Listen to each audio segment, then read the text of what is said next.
Sites, sports, media.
and entertainment meets excellence. Expert analysis from seasoned professionals and our top analysts, informing, educating, and entertaining you. Your voice, your station. We are the voice of the people.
Yes, we agree that it's going to be a beautiful weekend, and I am sure that you have been having a great time this Saturday morning. It's February 28th, 2026, 3 minutes past 9. Welcome to the Express Show here on Today 95.1 FM, Voice of the People. My name is Queen Chima. So this morning, discussing. We're going to be discussing, and that's because you're also going to be a part of the conversation at some point. Um, in it, you get to call in and also air your thoughts on the show. And I have my guests seated in the studio already, and we're going to be looking at what's the main cause or causes of poverty is and in Nigeria. And you may be asking questions, particularly looking at where we were as a country or where we have always been and where we are at the moment. And I know one question that comes to mind is the government has been doing a lot, whether they are ameliorating the effect of a number of things that they think will cause poverty or may cause poverty, setting reforms and policies. You even come down here to the state and you look at what's been happening in the state. I know we talk about employment, we talk about the effect of infrastructure on the livelihood of the people, we talk about security and all of this and how it affects the people and affects affects the everyday life of the people. But then we're going to be looking at this extensively and talk. The question would be, what is the main cause of poverty? Where we are at the moment? And what truly can be done? And of course, I have Emmanuel Ndukwe here in the studio. Good morning, Emmanuel Ndukwe. It's good to have you. Good morning, Queen. Good morning, Nigeria. Absolutely. And we have our guest joining us is an engineer and a practicing lawyer, Ochuko Vincent Sadua. Good morning, sir. It's good to have you here in the studio. Good morning, Queen. Yeah. Then I greet you. And greetings to Nigerians. All right. Absolutely. Let's begin. Let's begin this way. I don't think I want to ask you this question. I don't think I want to begin with this. Okay. And I'm looking at you. I'm going to say I don't know how long you've lived on Earth and then in this country. So if you compare years of governance and policies, government after government, promises, and everything that's been targeted towards ensuring that a Nigerian can have the best of lives. How would you describe the effort of government so far? It's a very, very wide topic. Yes. Wide topic and variety of issues. I happen to witnessed all the governments since independence to date. Okay. One thing that is common to all these governments, particularly at the center, is the failure of the leadership to really understand what are the issues needed to make this country great. What are the things to be done to make this country great? Because our journey started in 1960, if you go by way of year of independence, but of the truth, Nigeria became a country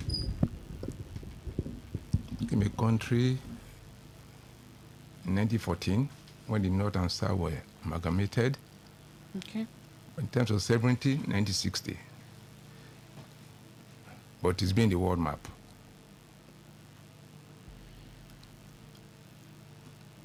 The First Republic, they tried their best, but it was not enough. Of the truth, they attempted to lay a foundation for growth. And we're looking at what year to 1 year, the First Republic? From 60 to 66. Okay, 60 to 66. They tried to lay a foundation for growth and development of this country. In 1962, the Balewa government, in its bid to grow our economy, came up with a blueprint, what was then called National Development Plan. And in fact, it was the first and only one this country ever had. What does National Development Plan entail? Let's look at it from this perspective. You have a family of father, mother, and 3 children. Before the children were born, the father and the mother, they have a vision. Okay, today I am a farmer. I want my children to be engineers, lawyers, what have you. So before they start having children, they started planning on the way to go with those children. The first child comes, 3 years, the child will start school. 9 years, the child will be in Sunday school, successively up to exiting high institution, or polytechnic, whatever. That's at the unit level, family level. And every society is made up of families. When you listen to world powers, the America government, Britain, when you hear them talking in parliament or from the angle of executive, it's the families they are talking about, but the families make up the society. So at the family level, you, the parents, you plan for your children. So at the national level, which is macro now, the government will plan. And because of planning, the things the government look at, this year we are 55 million people. In the next 10 years, how many shall we be? Okay. In terms of employment, how many job opportunities can be created by the government? How many hospitals do we need 10 years from now? Right now we have probably for 50 million. The next 10 years, population will increase to 55, 60, 65, 70. Because one thing haunting the country is that we don't even have population figure. We don't know how many we are. We don't know how many we are. It's the World Bank that tells us, oh, we are 240, 220 million Nigerians. And the reason why we don't know how many we are, I earlier on said in this studio, we don't have trust.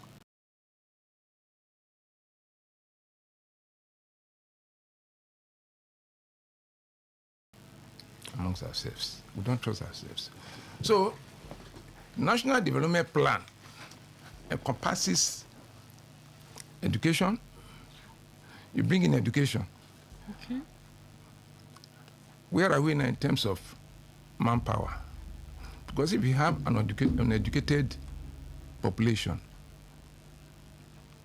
you also come into trouble because it's very difficult to lead an uninformed person as against informed person. One of the challenges we have in our democracy today is that most of those people who go to rallies, we shout, leader, leader, declare, leader, we follow you. Like the Roman mob. You don't really understand the damage going on in the society because many of them are illiterates. So you need education. You need also, that is education, you need schools. How many schools, secondary schools do you need? Primary schools, secondary, higher institution, vocational. Those ones is just one component of the plan. You now have hospitals as health. Then infrastructure is there. Then agricultural development plan is also there. Okay. Then you have internal security is also there. Because a hungry populace is a veritable tool for an unsecured society to grow. And above all, you need massive industrialization. All this, you aggregate them in a plan. So when the executive and his cabinet, they sit, each minister comes with his own proposal and they aggregate it to that plan. 1962, we had one, and that's the only one this country ever had. The government couldn't implement it. We all knew what happened. 1966, there was a coup. 67, the war broke out in 70. Well, Gowon inherited it, but he did nothing. That government of Gowon, it's difficult to describe the trajectory of his policies because the country has so much money. By 1973, there was this Israeli-Arab war that took global dimension, and the price of oil went up. The money was so much, Nigeria had gone to the world that our problem is not money, but how to spend it. You see. Meanwhile, countries like Norway, they were saving their own, buying stock shares in international corporations. But Gowon said, our problem was not the money, but how to spend it. And of course, the information was there that he was paying civil servants in Caribbean island, some countries Caribbean island.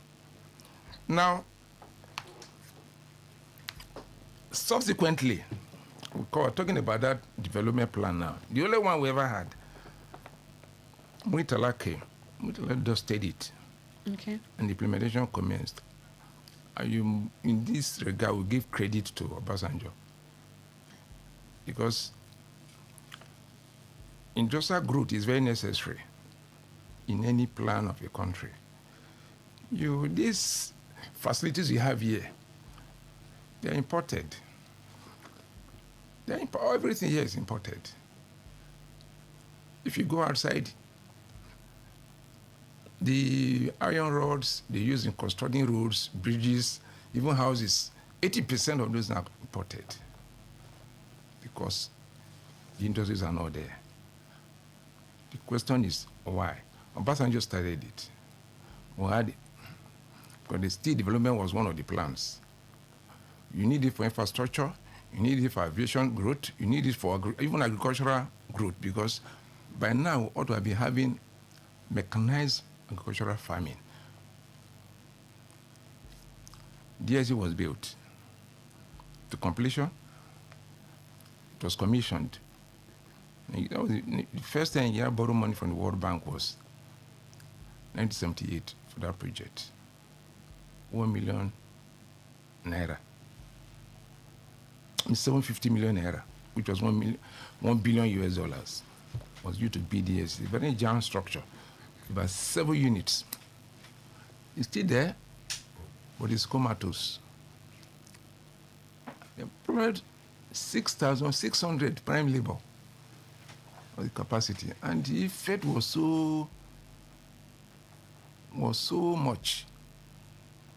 Then they had 3 inland rolling mills to produce channels, bars, tees for construction industry. Najakuda was also there, up to 80% completion, inherited by Shagari, 1979. So Obasanjo did that. Obasanjo also, in the plan, we had industry for the paper industry. All these paper we're using here, they are imported. At 65 years, we still import paper, ordinary paper.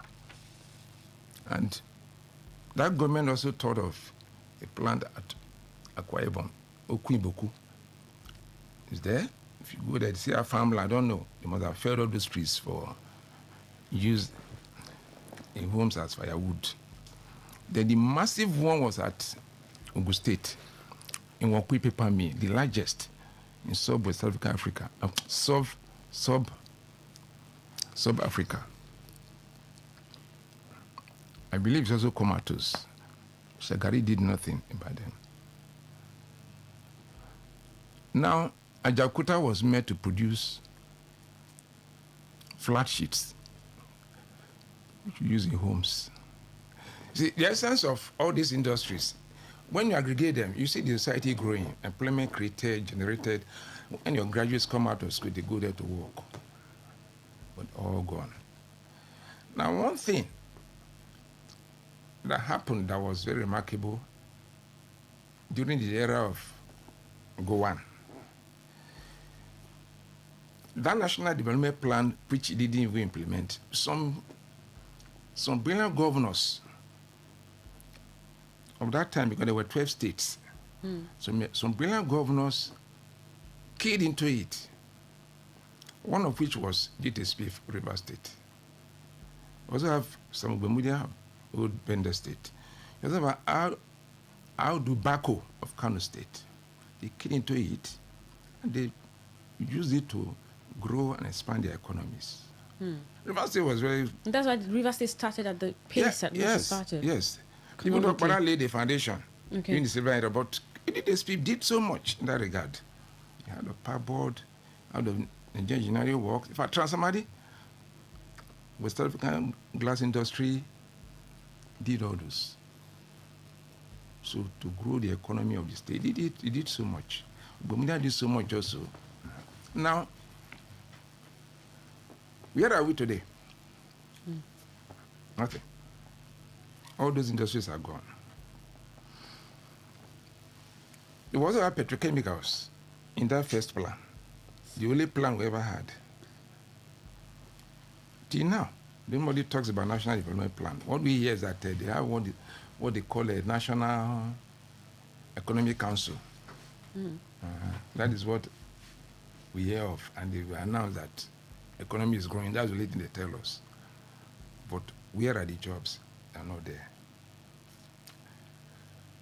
Now, in petrochemicals, the plan is also there to grow it. There's one at Eleme, but beyond that, there's a company known as NAFCON.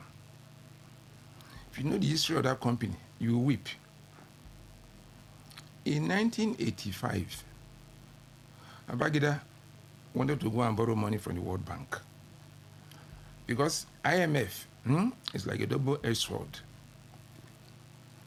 One aspect is good, one aspect is a caveat attached to whatever they want to give you. And they advised him. I think at that time, Idika Kalu was the finance minister. They advised him, why do you need to borrow money? You have so much weight in your country. This money you want to borrow, what do you want to do with it? Because they gave him conditionality. This fuel subsidy didn't start today. So number one, your economy is overstretched because of you are subsidizing so many things. One of the things they picked on was this fuel. So how can you be selling fuel? At that time, fuel was selling for about, is it 7 naira or so, 14 naira. So it's too cheap. Okay. We'll come to that, the politics of this refinery in the course of the discussion. But IMF advised him, look, you have something, there's something you can do to grow your society and eliminate hunger. They introduced the country to a consortium of Israelis. You know, the Israelis, they are giants when it comes to development. That they should assist Nigeria to grow its agricultural base, to eliminate hunger, they will export food, and get money to do other things. Those Israelis came here, did a thorough job, and they gave a report to Babangida.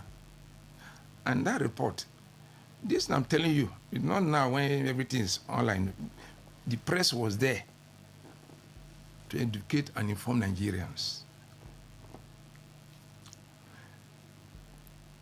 The first thing they told Babangida in that report, so Benue State has capacity to feed the whole country. Benue State too. That the capacity of that state is enough to feed the country. I think I've seen that report. I grew up hearing about the report. Another thing, another highlight of that report is that if the states of Niger, Zamfara, Zamfara used to be northwest also, yeah. In fact, the middle belt, if the middle belt is well aggregated for agricultural growth, Nigeria will export food to feed the rest of Africa. And the wealth of this country will be unimaginable. I was 85, and the report came out around 1990, 88, 89. Babangida did nothing. And all of this is why you are strongly tying the poverty to leadership. Yes. Babangida did nothing. You can start studying for Balewa. Babangida did nothing. Coincidentally, another round of war broke out in the Middle East. This time, America and Iraq, when they said Iraq had a weapon of mass destruction. Oil prices went up, and the wealth from oil, the revenue from oil was so much. Babangida dumped it, and we still faced it. Because our view, and correctly too, in fact, I pray every day that the day oil leaves Nigeria, there will be peace. There will also be unity of purpose, because we now know we must face our own realities. Now, that same period, there's an agency of the World Bank known as Food and Agriculture Organization. That body monitors poverty level across the world. And when you talk about poverty, it's peculiar to the world. And Nigeria is a leading country in this regard. Now, Food and Agriculture Organization presented a paper to the United Nations Secretary. Now look, to reduce poverty across the world, because whether you like it or not, these European countries, some of which colonize us, we complain, but one thing they are scared of, crisis, and hunger can lead to crisis. So, it came identified there should be some of the policy, food for all by the year 1990. By 1990, poverty should be eliminated across the globe. How do they go about it? How did they go about it? They said in the report that massive food production is required, and to achieve that, you need a concerted effort and policy to grow agricultural base of countries across the world. They now identify 5 countries that these countries, they have capacity to produce fertilizers. This is how the concept of NAFCON came about. They identify 5 countries across the globe that have clean reserve for gas. That is methane. And Nigeria was one of them. Nigeria was there. Nigeria, even Venezuela was there. Malaysia, the 5th country I can't remember now. So, what did the World Bank do? They hired a consultant in the US, Kellogg Engineering,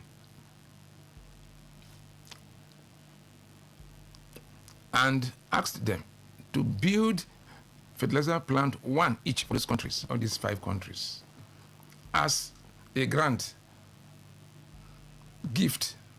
Yeah.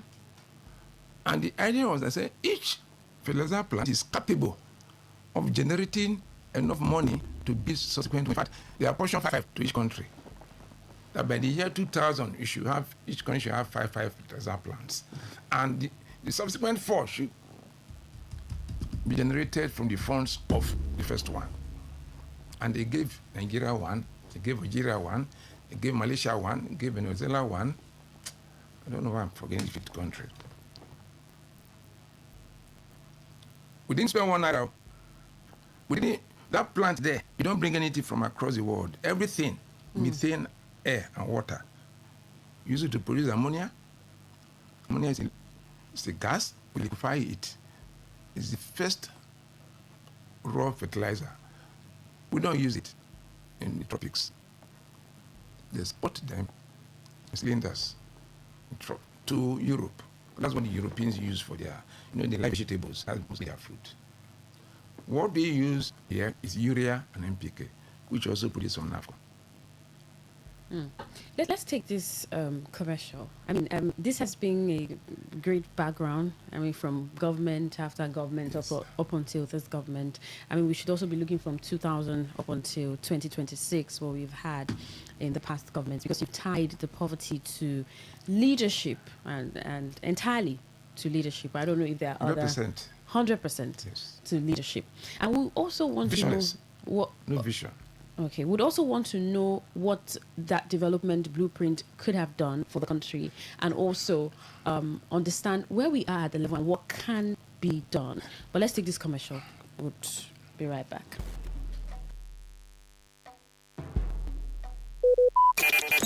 Talk radio. I listen to a lot of talk radio.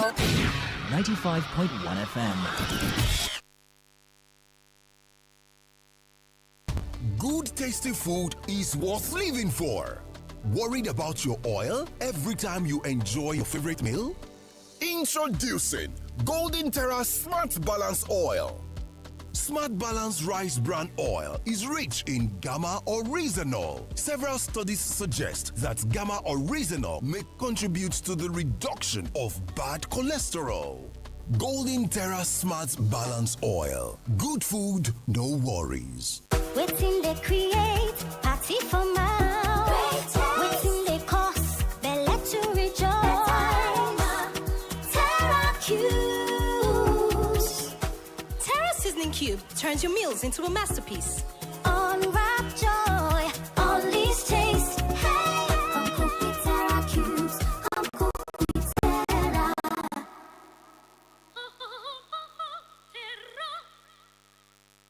Mom's love is pure. It's so no, she does. Mom's special jollof puts a smile on your face. Mom's yummy fries cheers you up. Mom's tasty stew nourishes the family. Golden Terra oil, tasty. Golden Terra oil, nourishing. Golden Terra oil, Golden Terra soya oil. Golden Terra oil helps mom pour her love in the tasty, nourishing meals.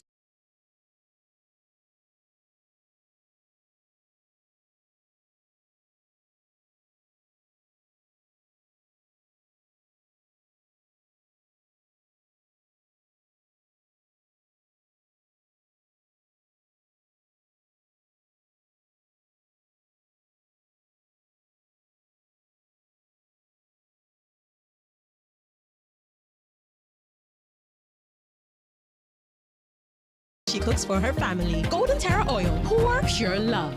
Port Harcourt, are you ready? Today, 95.1 FM, the voice of the people. Radio has never been this good. Today, 95.1 FM, Port Harcourt.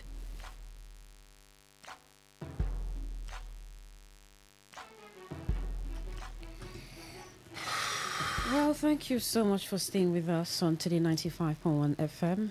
We have been looking at poverty in Nigeria. What exactly is the main cause?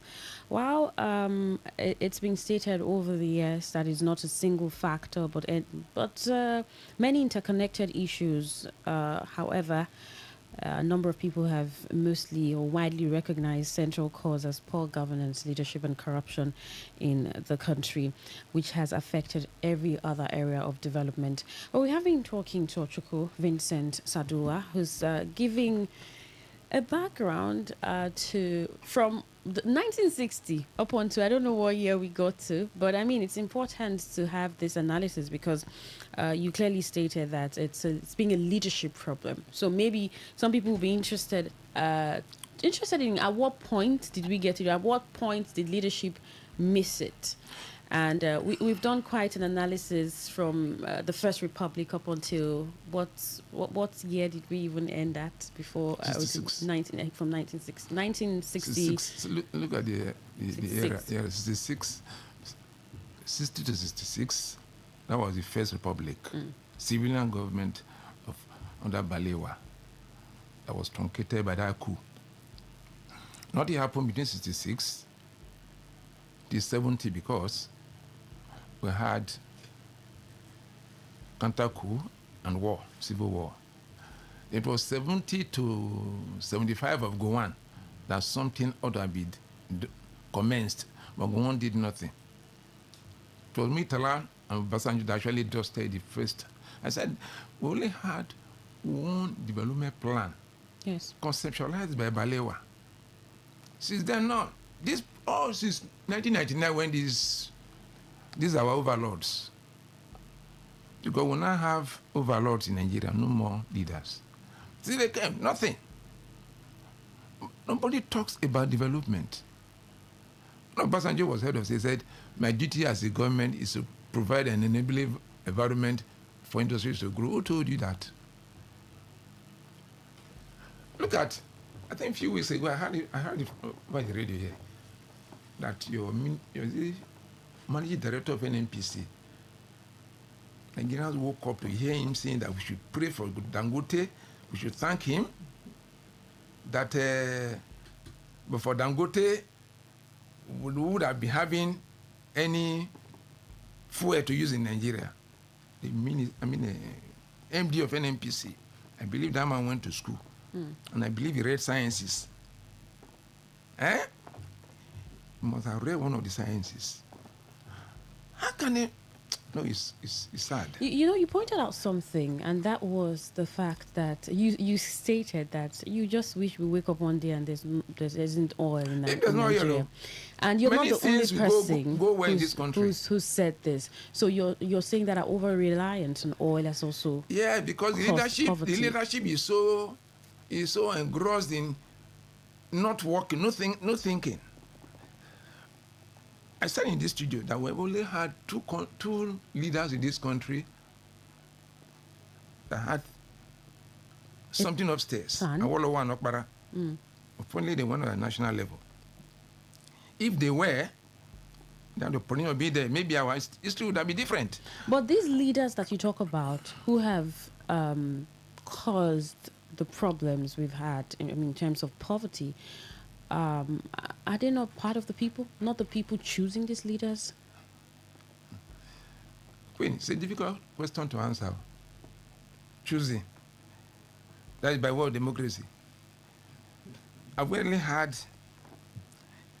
a government of the people since 1999 date. Because we complain of military. Some of us are involved in the struggle against military, either in the street or through media. In the past, we didn't ever imagine that this is where we found ourselves. So if we leave that person of choosing, you will see what will happen next year now. Are you not in the country hearing all the beating of drums by those in Abuja and elsewhere? See, I repeat it. If God wakes up and closes all our airways forcefully, that is, the airways dry up, we'll be very, very great as a people.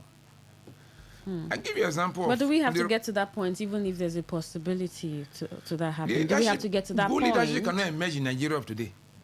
So if I asked you to proffer solutions, there are no solutions to proffer? Is that what you're saying? Solution? Yes. Solution is people should revolt. What do you think? People should revolt. What do you think are the indicators of a great economy? The economists use primarily two indices: unemployment and inflation. These are the two key indices, elementary economics, that I read at secondary school days. If there's massive unemployment, you are poor. If you cannot feed your family, have you not failed as a father? And you earn so much, but you can't use that money. It's like a tissue paper. You don't have any strength. You don't have any economic or financial strength. These are the primarily two key indices. Nigeria of the day, in terms of the poverty index, we should be at the bottom. They say World Bank ranked us how many? 7 from below. I believe we're at the rock bottom. Because given our assets, resources, there is nothing that we want in this country that we ought to have that would have been having if we had good leadership. Because for some people, they want to say that this administration has taken quite some economic decisions, while may be daunting, but it may help the country see the light of the day. Okay, first of all, To tell you about the Do I removal of agree? fuel subsidy. do I agree that, wait a minute, first, do I agree that there's hunger in the land? Acute. Do I agree? Yes. Okay.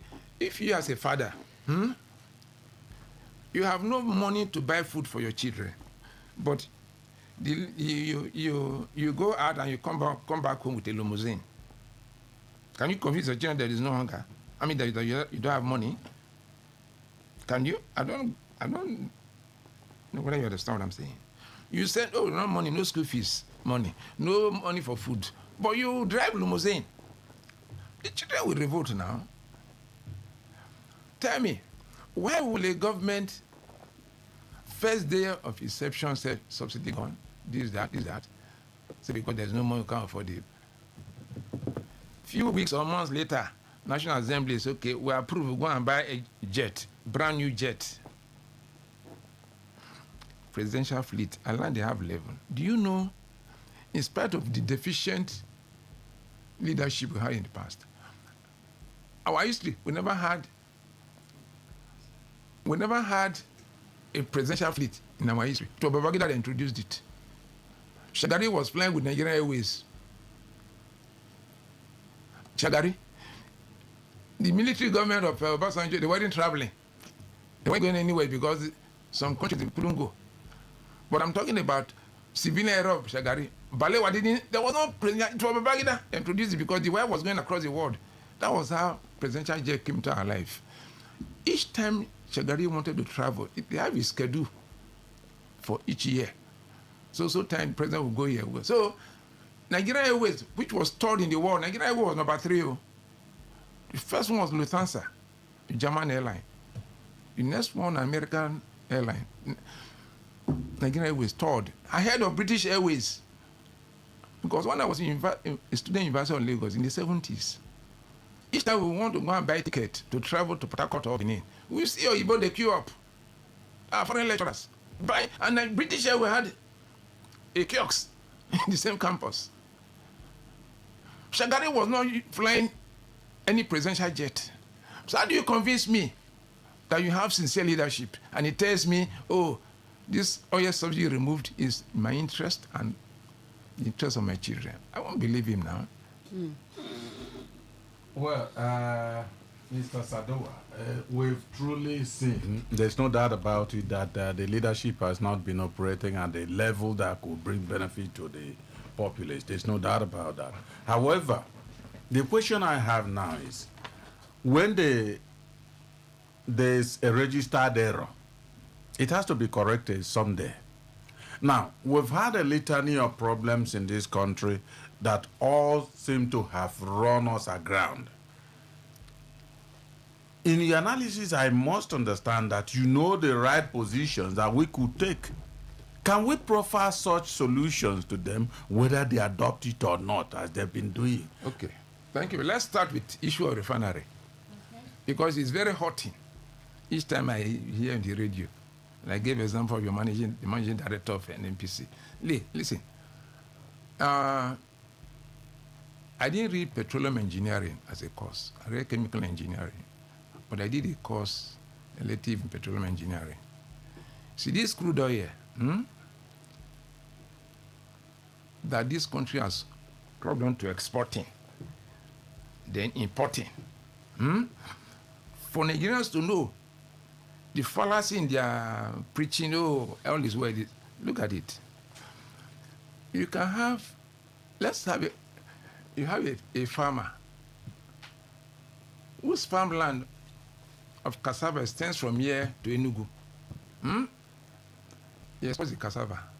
Then he spends more to buy garri to feed his family. Is he a successful farmer? No. Is something not wrong? Now look at the fallacy. Every typical oil has 4 components.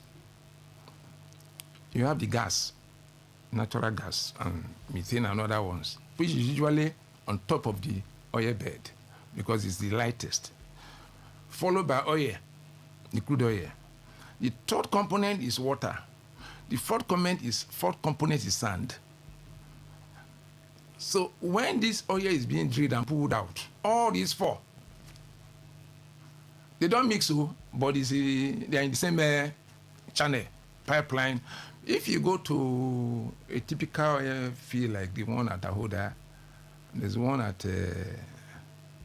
can't remember now, you see massive vessels, knockout drums. What they do, take the gas away, take the oil away, each one moves the direction, sand is dumped.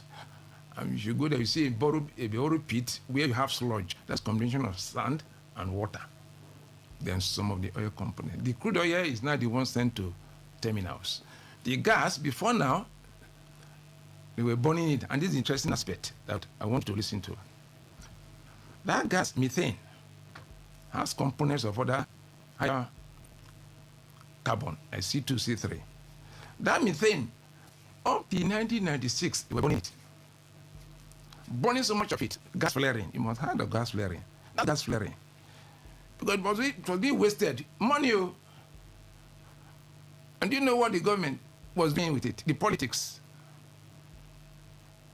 They would tell you, each cubic meter of gas you flare, you pay penalty. Not where in the world that happens. And that was the source of the problem Sarawak had with them. You can't be burning my environment and you collect the money and pay federal government. It was a criminal thing. But sometimes God used the devil to solve a problem. Abacha was the one who solved the problem of gas flaring. You heard of LNG? LNG takes natural gas, compresses it, and sends to Europe. And what is the structure, the policy of government of Abacha? To the multinationals, compress this gas, convert it. We don't want it to be burnt. Now LNG started with 6 trains. I think they have about 7 or 8 now. 7 trains. That gas is being compressed, sent to Europe. What is the arrangement? Joint venture. We didn't bring any money. Our equity is ownership of the raw materials and facilities. Nigeria has 49%, multinational have 59%. That's the policy. So why can't you adopt the same policy on refinery? You see a fallacy. Why can't you adopt the same policy on refinery? No, they will not. Because it's a cartel. They want to be exporting the crude. They now brought a Nigerian to own one refinery. By now, we have capacity to own 15 refineries. You don't need rocket science to build a refinery. Tell me, is there any filling station you go to in this Port Harcourt elsewhere and you see kerosene being sold? Is there anyone? None. But you see people are using kerosene at home. Where is the kerosene coming from? Your brothers in the creeks are the one producing it. Kerosene is next to petrol in the hierarchy of refining. Kerosene, petrol comes out because it's lighter, then kerosene follows. The interface is very narrow. In fact, it's kerosene they use as aviation fuel. They have the same color with petrol, but they color petrol so that you can distinguish it from kerosene. To tell you they are deceiving every Nigerian. If the government is serious, the same policy they use on LNG, they would apply it on refineries. Oh, at the point they say, the multinational said, the price of fuel is too cheap and all that. Even if you want to sell international price, fine, but bid it here. You create jobs for people, is it not? Do you know what it means to have 2 refineries, 2 refineries in each of the states in South? Bayelsa, Delta, Akwa Ibom, Cross River, and Edo. Massive refineries of Dangote type. No, they won't do it. So until we get that right leadership, we'll continue moving cycle, and again we'll continue to be crying and wailing under this yoke of poverty. It's a serious problem. All right. So we would open the phone lines so that we get our listener contribute. But then, when we get back, we want to find out how we can get that right leadership. I've said it. Leadership. How we can get it. Leadership. Right now, these characters cannot produce the right leadership. All right, 0810951091. That's the number to call. Send a text or WhatsApp message to 0701 Please let your contribution be around a minute. Thank you. Good morning. Morning. Yes, welcome. Okay, my name is Lord Hansen from Pin Community Canal Local Government. Please go on. A minute.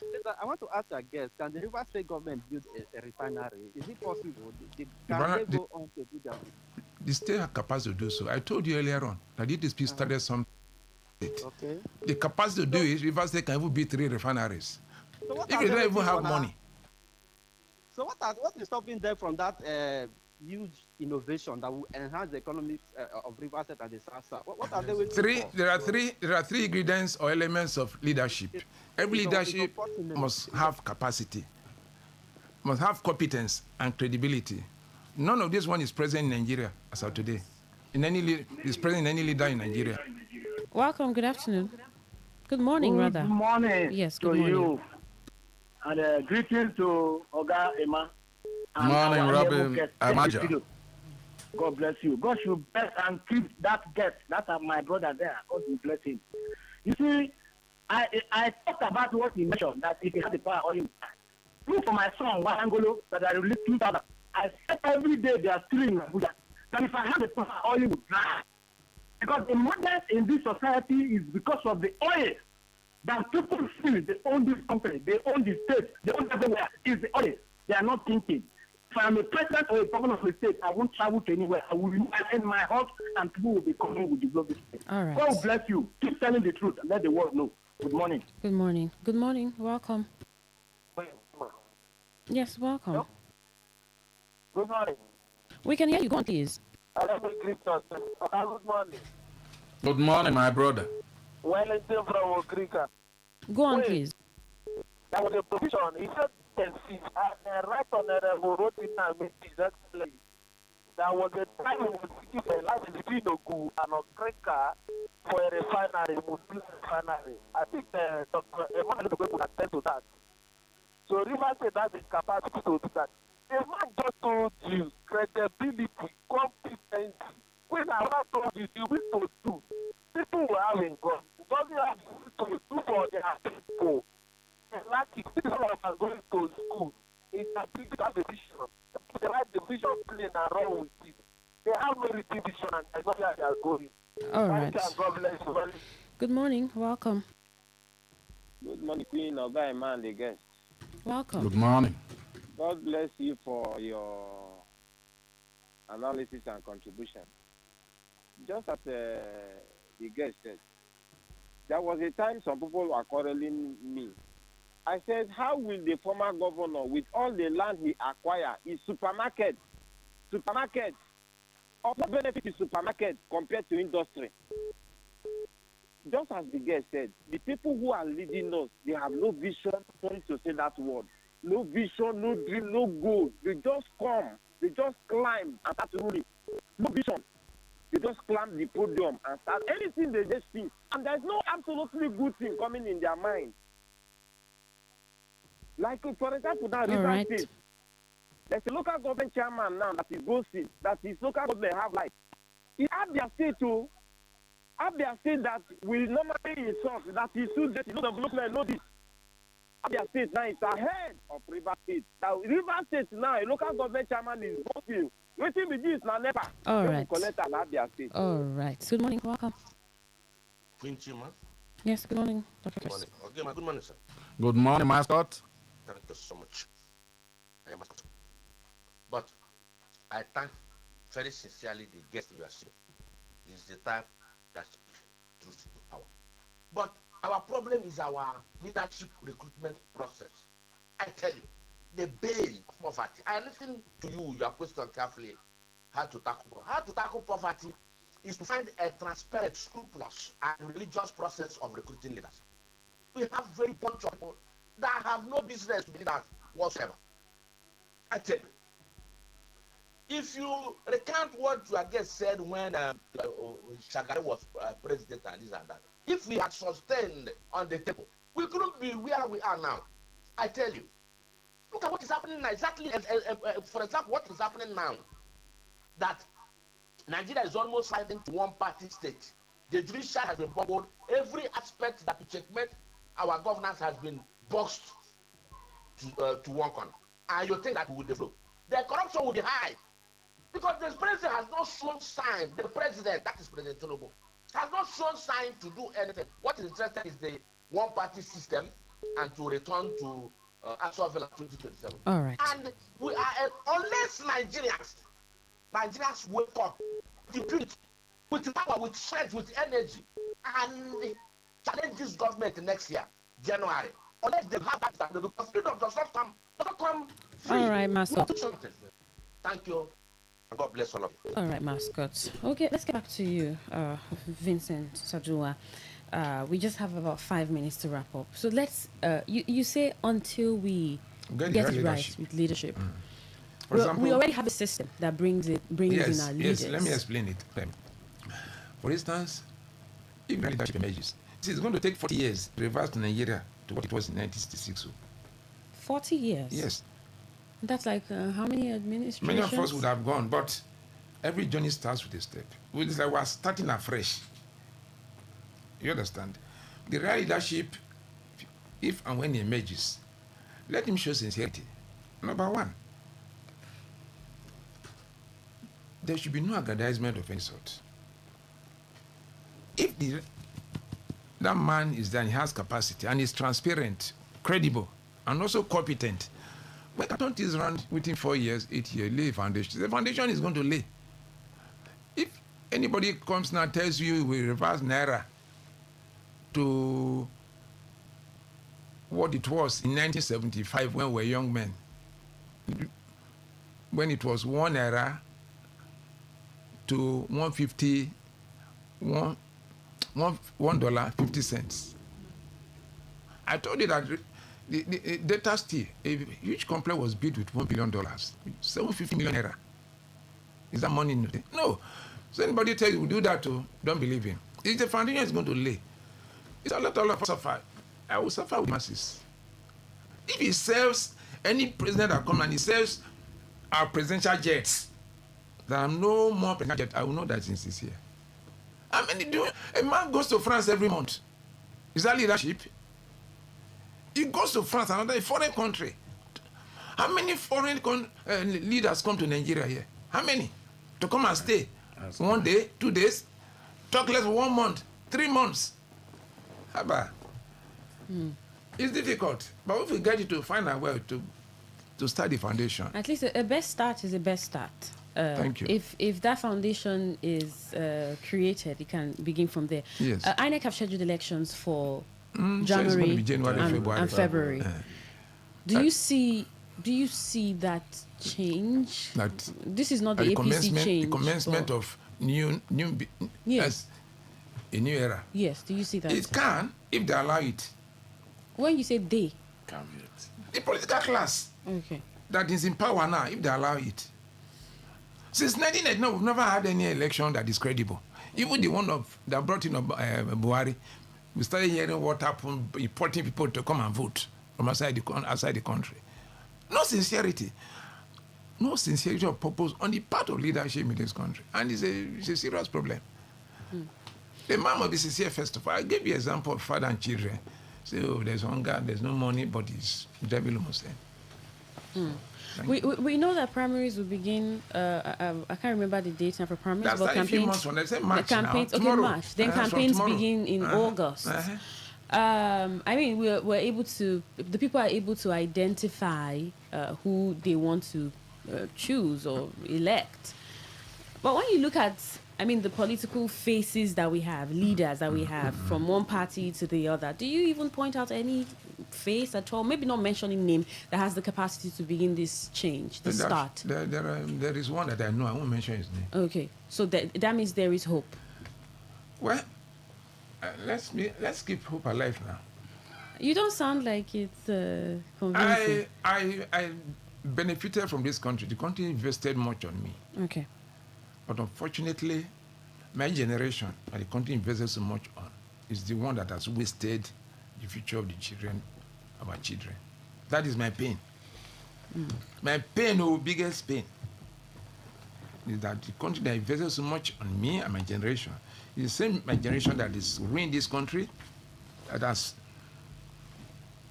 destroyed the future of our children. 40 years from now, this country will not be. Don't forget one thing, though. It's not sacrosanct that the name Nigeria will remain the world map. All right. Thank you so much, Ochuko Vincent Sadua. Even if this does not sound like a good note to end the show, sounds it's a little quiet and calm. I said me. So the name may not be in the world map. All right. 1990 there was Soviet Union. Is that the Soviet Union today? My prayers should be peaceful, not violent. Thank you, Ochuko Vincent Sadua. Thank you so much, and thanks so much, Emmanuel Ndukwe. Thank you very much, Win. Thank you, Nigeria.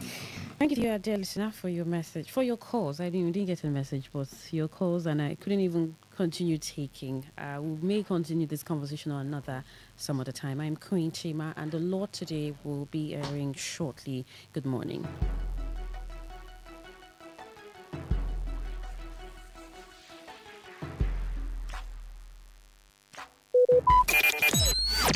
Talk radio. I listen to a lot of talk radio. 95.1 FM. Today 95.1 FM, where news meets insight, sports meets passion, and entertainment.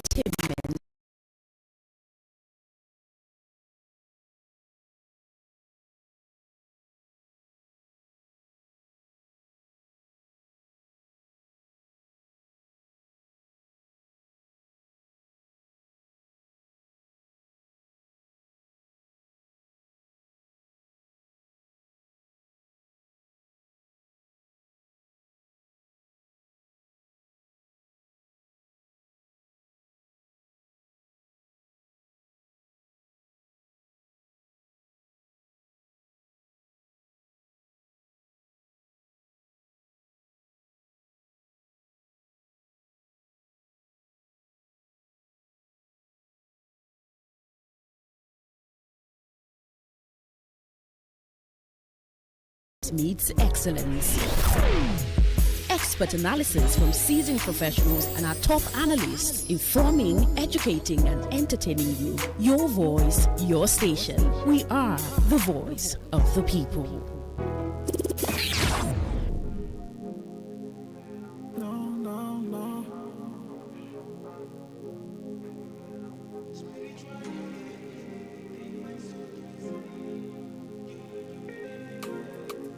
If I on the beat like Babana, and this your mini skirt to be the killing person for Ghana. I never finish set for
still staying right here with us. I am Queen Chima. Welcome to the Law Today. We're some minutes behind schedule, but it's February 28th, Saturday 2026. And on the law today, we're going to be looking at land grabbing activities and what the law says about it. I mean, land grabbing is a severe issue in the state, River State. It's sometimes characterized by violent, organized, and often illegal acquisition of community land by syndicates, or sometimes involving complicit traditional rulers, according to certain reports that we have even read on here at on Today 95.1 FM. And even security personnel. The key aspects of land grabbing includes like the methods where grabbers use forged documents, fraudulent court orders, and intimidation, often selling the same land to multiple buyers.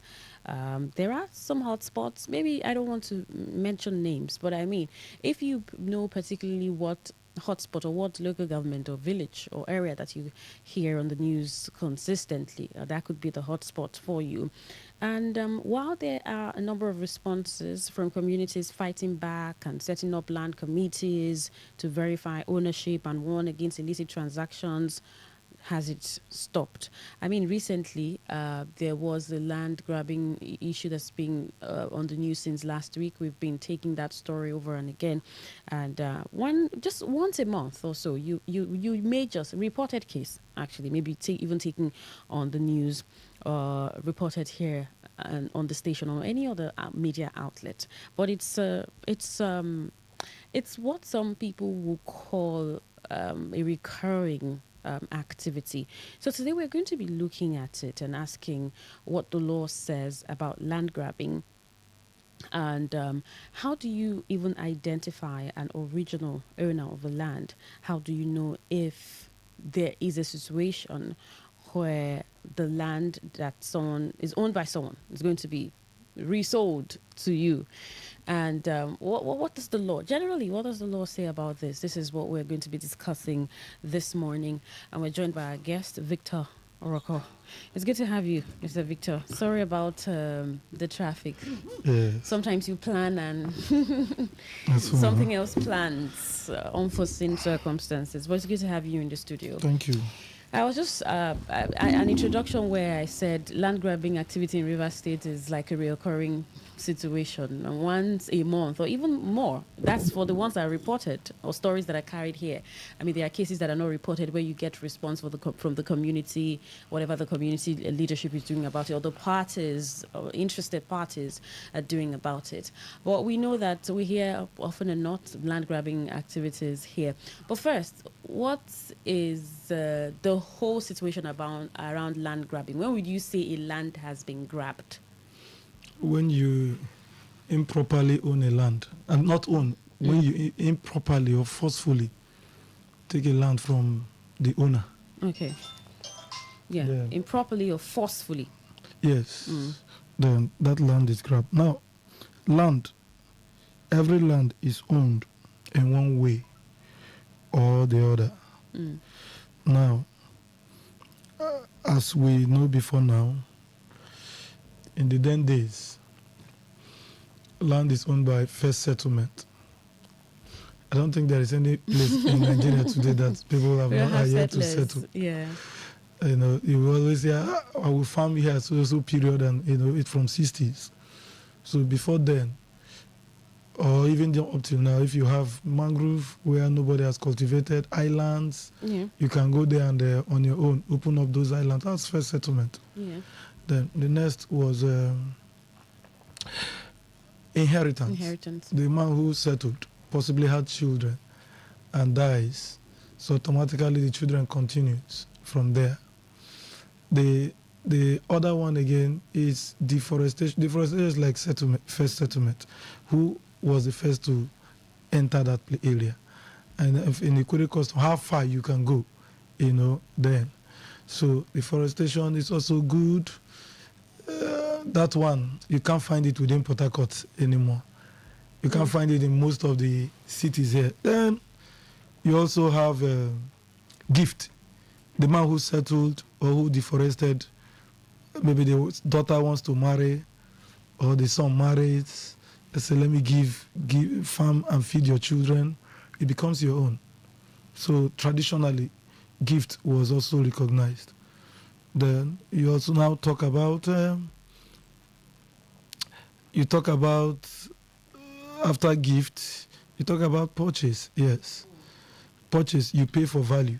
Yes. Yes, in those days, they even till date they exchange lands, and finally, not the least, you court judgment. Once a court gives judgment, Yeah. possibly if you want to contest it to the Supreme Court, that's final. It becomes yours. Yes, it becomes yours. The man Or who the wins, the party who wins, becomes the owner. Now, a land grabber is not found in any of these. Because you earlier stated that you're forcefully taking. Yes. Now, what are their antics? Most of these seeming giant estate companies are land grabbers. Really? Yes, not all. Not all. Some of them. Major. Those ones, even some of them, we hear them sing anyhow. Now, how do they grab? That's one thing you can ask. Yeah.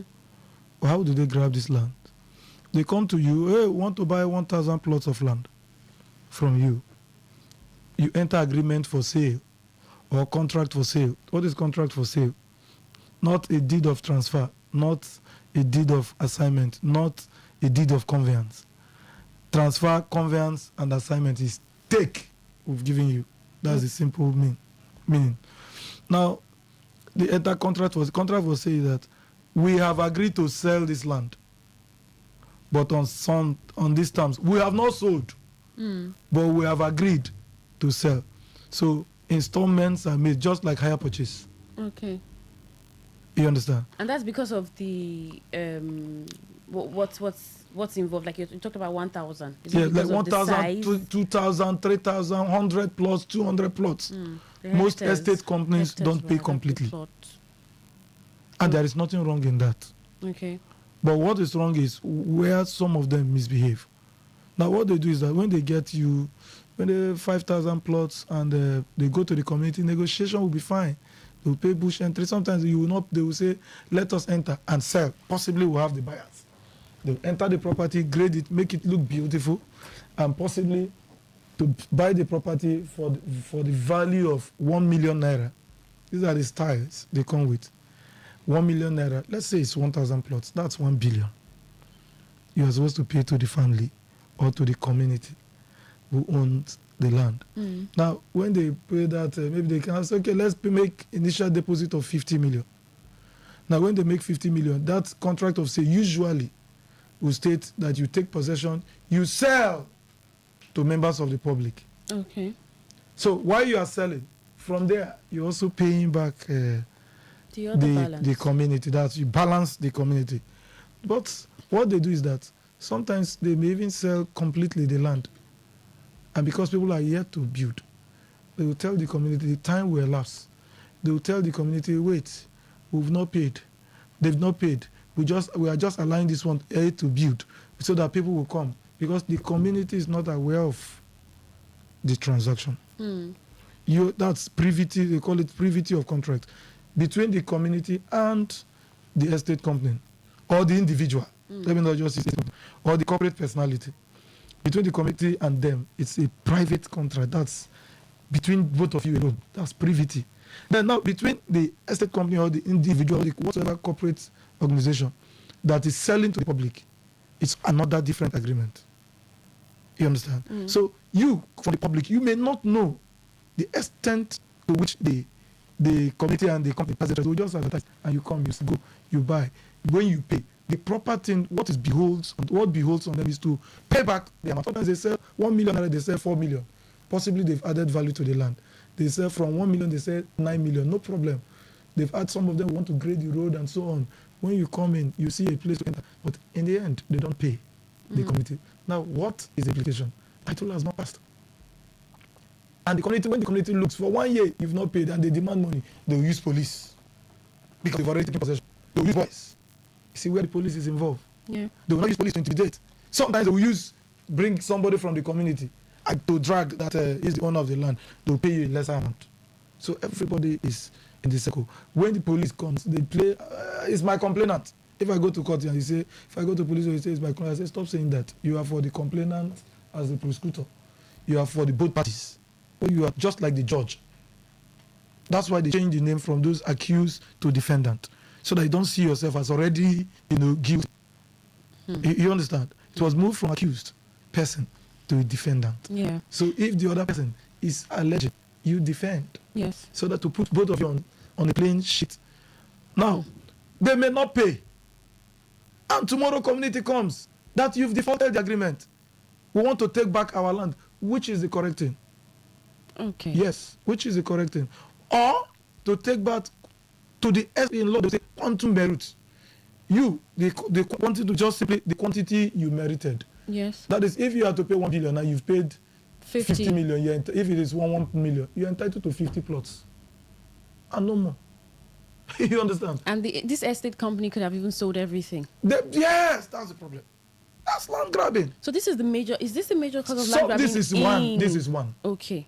We also have another one that will come with this one. The judges are innocently deceived. Yes, some of them I say it to them. They are innocent. Sometimes, like most of the things, when I find myself in the courtroom and I see these things, I will lend my voice. Not just on this issue only, other issues. You see somebody come in, unknown persons. Who is unknown person? You see that this place is completely built. People are dwelling there, and they will get judgment to vacate unknown persons. And judgment will be given. They will go to police. In fact, the writ of possession, everything will be given. So the police, they have no option than to follow at that point. But actually, these persons are known. These persons are known.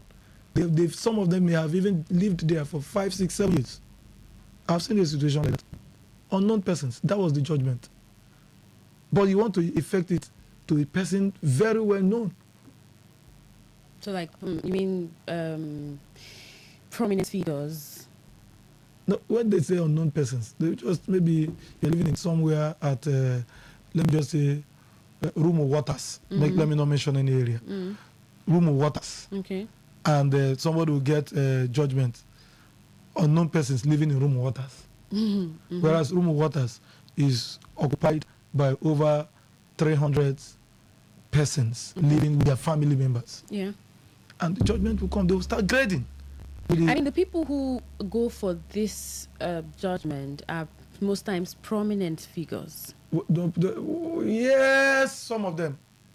Okay. Some of them. Like, because what's the argument what's their argument if they just come with that judgment and say... they would say, when people see judgment of court, you tell some reasonable persons, either you are scared or you want to respect. So does it mean sometimes it can be a falsified court order? No, sometimes they falsify, but unknown person is provided in law.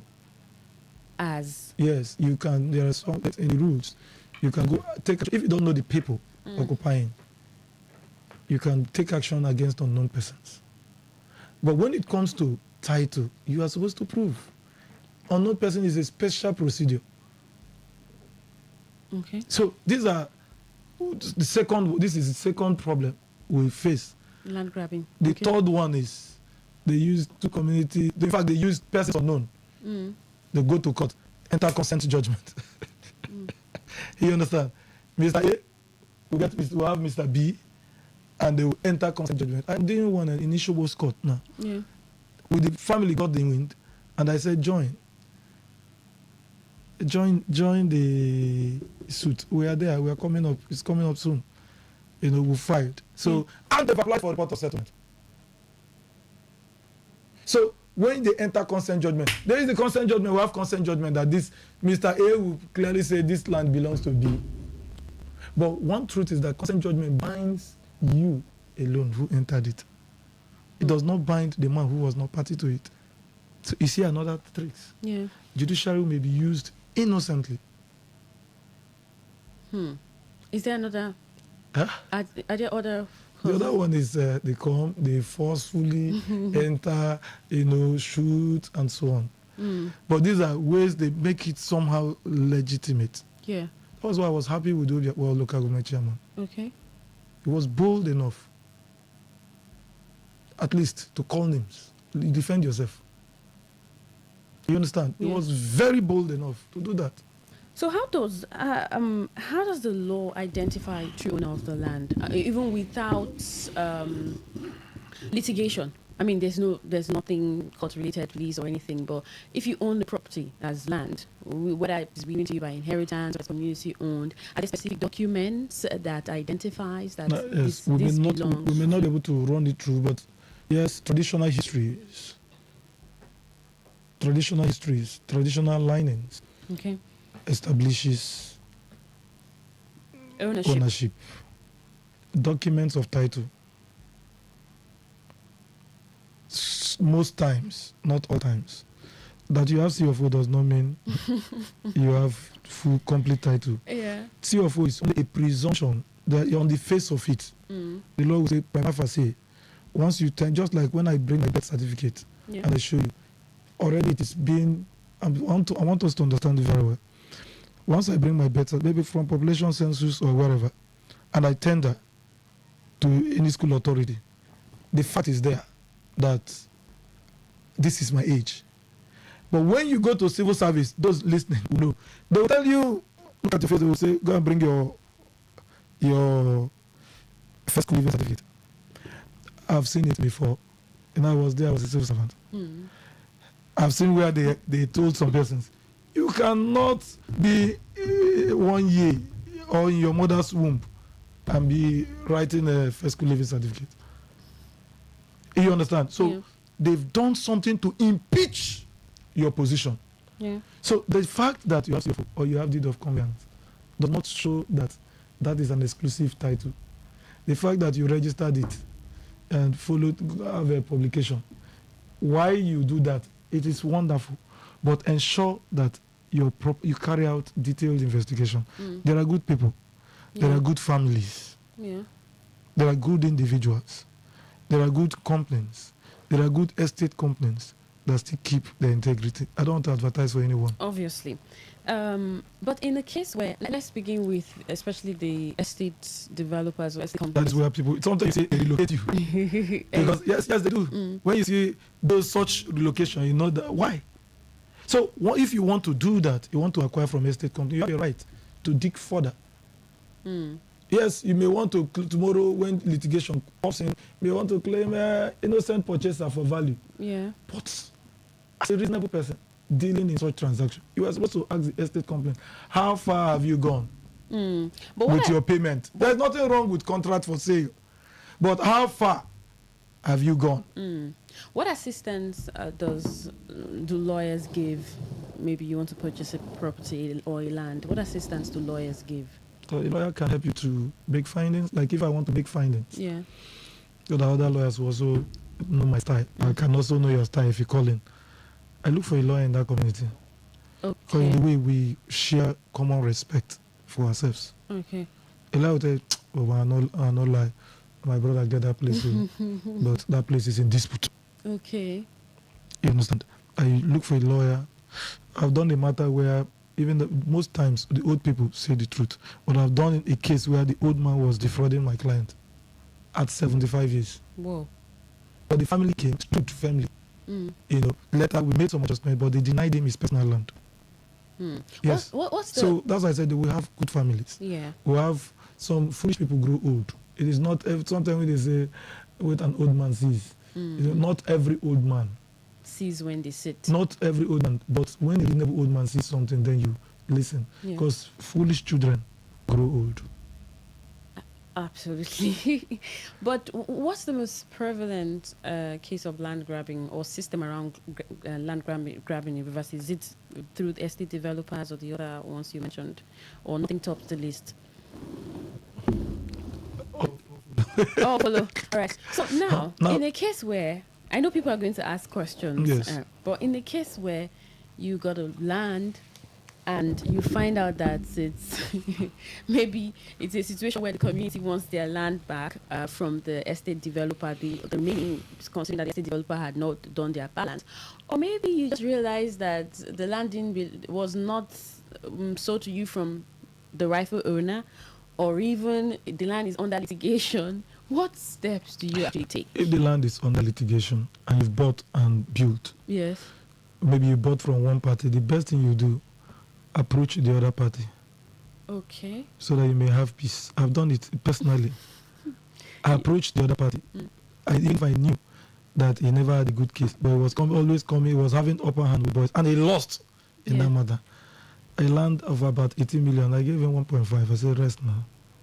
So that we don't dig it further. I know he's going to lose. As a lawyer, I looked at the processes. Yeah. You understand? I know, and he lost. What happened to your 1.5 million? No, I just to have peace, because you go to police there. Okay. So sometimes you use diplomacy, not everything.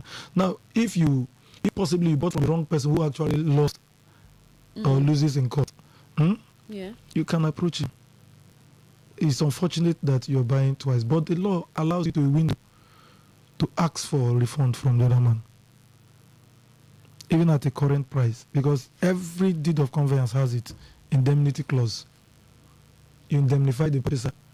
Now, if a particular land is in court, is in dispute, and you purchase that land, in the eyes of the law, you've not purchased. Oh. You naturally want that land is encumbered by litigation. So you should have been able to find out. Yes, sometimes they hide this fact from you. You may not know. And if the man who hides the possibly the man hides the fact so that to use your money to finance the matter. If he wins, glory be to God. Where he doesn't win, what happens? So you see the storyline plenty. So you need to get a lawyer. Sometimes you induce the lawyer to append his signature to say, or even an estate company, you can tell them, look, most of them are good. Yeah. They are good, yes. The fact that the contract of sale states that you can transfer title, when you transfer, it's a good title. Yeah. But ordinarily in the real sense, you are not supposed to transfer more than what you paid. It's a natural thing. If I'm buying 100 bags of cement from you at 11,000, that's 1.1 million. Am I correct? And if I pay you 200,000, what have I bought from you? Just a few bags. Yes, just about 20 bags. So that means the other one is yet unsold, because contract for sale is a continual thing. You have agreed to sell this, but you have to be paying. So wherever you stop paying, that is your quantum merit. So what quantum to which you've merited by payment. Let's say the government comes with a law where contract of sale is hereby. No, contract of sale is a good arrangement. No, maybe so that's the way to profit. Deed of conveyance, deed of transfer, they still do it. Okay. It's a good arrangement. The only thing you did deep. You ask questions, you follow. So you want to buy a land, it's like you want to get married to a wife. You need to begin to... But you also have some companies where you buy and you have peace. Yes, you have peace. Yes. All right, let's open the phone lines. I mean, if there are questions, maybe you're even involved in a land dispute right now and your head is almost... you're just thinking so much on what to do or what not to do, and it's really too discomforting. What is the challenge? Well, we have Victor. Let me say something here, now. so he would give you let me say something legal now. advice. Do you know that when I'm not close to him, the Obiakpot chairman. Okay. But what he's doing now is sweet. Yeah. Very wonderful. They constitute a task force against land grabbers. You think it will be even effective? If because issues of task force, even if they may not have such powers to do that, because under their functions, but with the strength of a local government, it can stop you from go to court if you think you have it. Don't enter also. With their strength, they can stop these estate companies are very rich. So compared to 5, 6, 10 persons who just bought land 1 million and could not even fence. Put all your money, sell your even the one in your village, put all together. You are nowhere to stand by them, to engage them into a war. Yeah. The state should also come in. I think there is one committee, land acquisition, land use acquisition, allocation committee. It's like a task force so that they checkmate these things. Okay. Well, let's get your questions. 0810-9510-951. That is 0810-9510-951. It's the law today, and we're looking at land grabbing activities in Rivers State. What does the law say about it? You can call that number. It's 0810-9510-951. And to ask any question.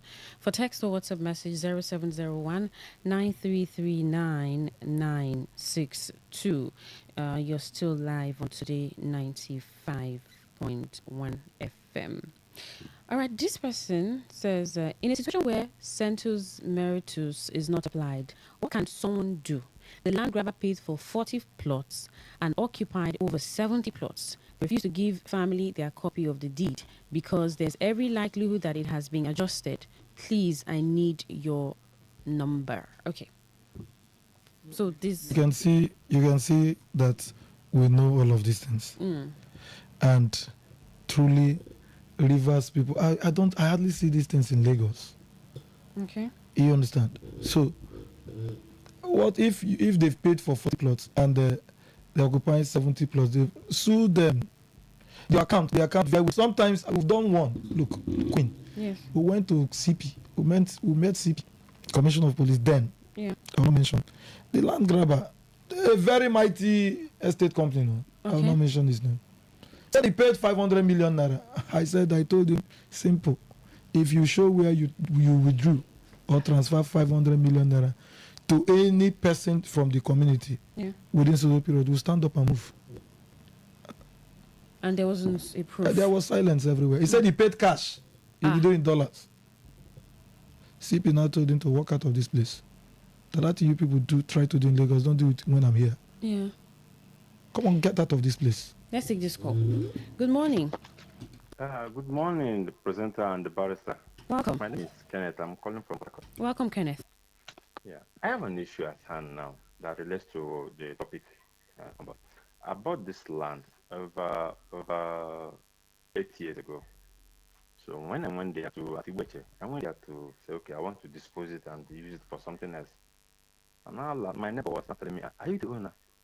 In fact, this is the second person that is the person that did this small fence here. I still in my paper, look at my the land market there and stuff like that now. How come? He said, yeah, from the paper, this is your land, but this is one person that bought it. So in this case now, I'm asking the buyer, what do I do, please? Because I'm confused. Right, stay. Just you revert back to the person. Yes, we have gullible people. They say to 3, 4, 5 persons, and the strongest person is likely to take it. Now, the truth is that if like those who like selling land into 5, 6, 7 persons, when the equities are equal, the first time prevail. Can you hear me? Yes. They look at the man with the first, the man who bought first.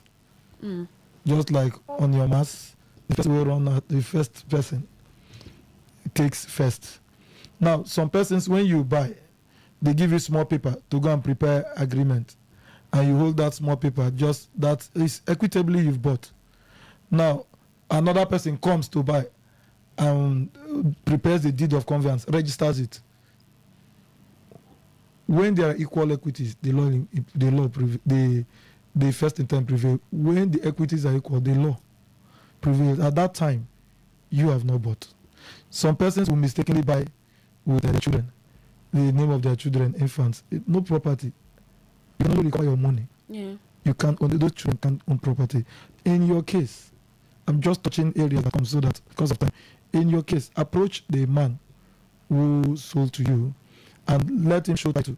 You always see somewhere in your agreement, you see whereas, or you see background, or whatsoever your lawyer writes. That shows the genealogy of the land, how this person acquired the land, whether by inheritance or he bought from another person. And let it not be that the Igbo Ichi, some areas there, some parts of that land were in dispute. Yes, I'm aware some areas, some areas particularly was in dispute, and there is currently a judgment. Yeah. So if you bought from the wrong persons, the people who lost, there's nothing you can do. Okay. So, but investigate, make your findings. Make your findings. This person says, "Good morning, Today FM and Barrister Rocco. Please, I gave a so-called landlord 985,000 to complete his building for me and my family to park in as tenant. But the young man ended up squandering my money without doing what we agreed. At the end of the day, I took him to police station and his lawyer came begging me in the police station, and they are undertaking to pay me in 1 month time, which elapses on the 11th of March. If they fail, Barrister, what do you advise me to do, because I am homeless now?" You have a lawyer now, so your lawyer will direct properly. But what you should do, that's fraud. If you give him and he did not give the place, he cannot say it's a civil transaction. No. So that's fraud. The police know what to do. They'll take it to court and test it there. The fact that he's also tried does not mean he cannot still pay the money. Yes, you can also take civil actions against him, recover damages. It's a two-way traffic. Your lawyer knows what to do very well, and I trust so. All right. Keep the calls coming. 0810-9510-951. That's the number that you can call. You can send a text or WhatsApp message to 0701 9339962. All right. This is a question. Let's see. If it's true that if I buy a landed property, or is it true that if I buy a landed property in Abia State and the person uses deed of conveyance in the agreement, such is not binding in Abia State and you may lose the property? Also, using deed of transfer in Port Harcourt instead of deed of conveyance may also make someone to lose his land in Port Harcourt, because the Land Act, Abi rule in Port Harcourt, does not recognize it, just as Abia State owned does not recognize deed of conveyance. A friend told me this when I wanted to secure a land in Aba. Yes, in various jurisdictions. In Abia State, Imo State, I think they use power of attorney, irrevocable power of attorney. Okay. But that deed of conveyance it doesn't mean you've not owned title. Nobody should tell you that. If by error you need a document, it's not what is captioned. It is the body of the transaction and the affixing of signatures. Once you confirm that I did this, is conclusive. You may not be able to register it there, because what is applicable is irrevocable power of attorney. But you've gotten a good title. Even if you did not state it on the heading, deed of conveyance, maybe you say, what is conveyance? It's not transfer. And you state it transfer.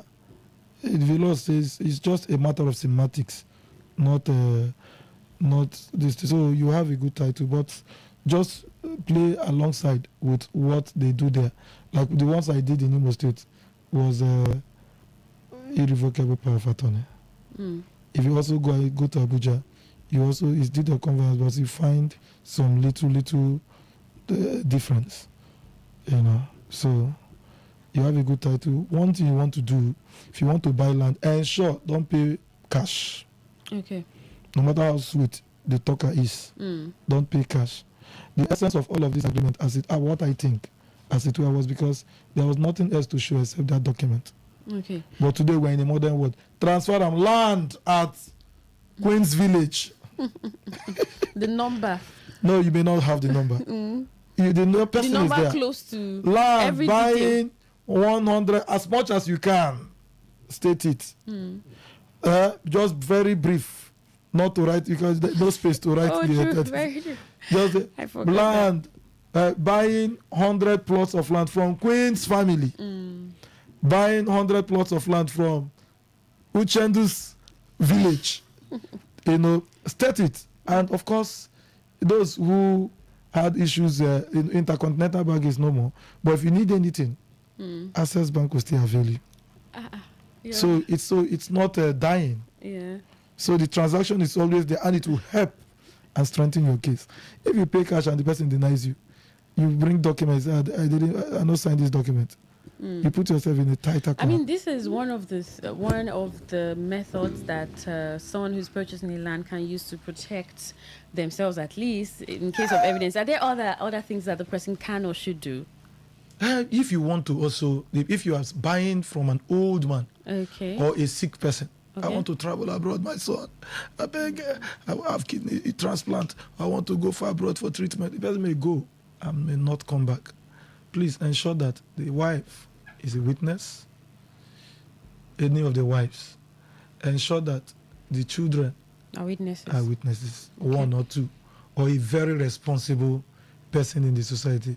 There are some persons that will come and stand their ground and say, yes, I did this.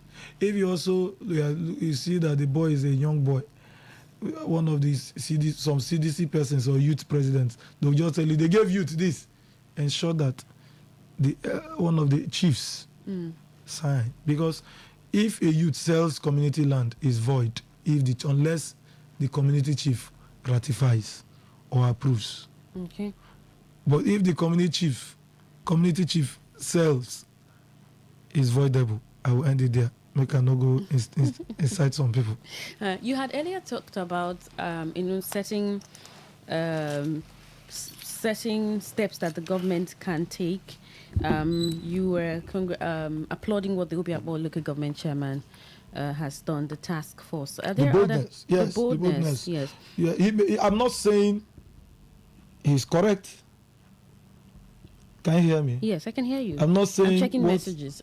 I'm not saying what he said is perfectly correct. But I want to say loudly that it's not far from the truth. Okay. Because these are community-based, I said I'm not saying what he said. What the local government chairman said. Oh, okay. What is he very said. Correct. Okay, I guess it's not the task force now. No, not the task force. What he mentioned. He mentioned names. But what he has also said, or the petition he wrote, is not far from the truth. Good morning, Queen and the guests. I'm getting pissed off whenever I hear land grabbing. What's the real essence of this grabbing? And can it be curbed, and how? From Pastor Sunday from Ruibo. I don't know. He didn't listen from the beginning. Yes, the government. I'm happy that what they are doing. Government is doing something. Okay. And if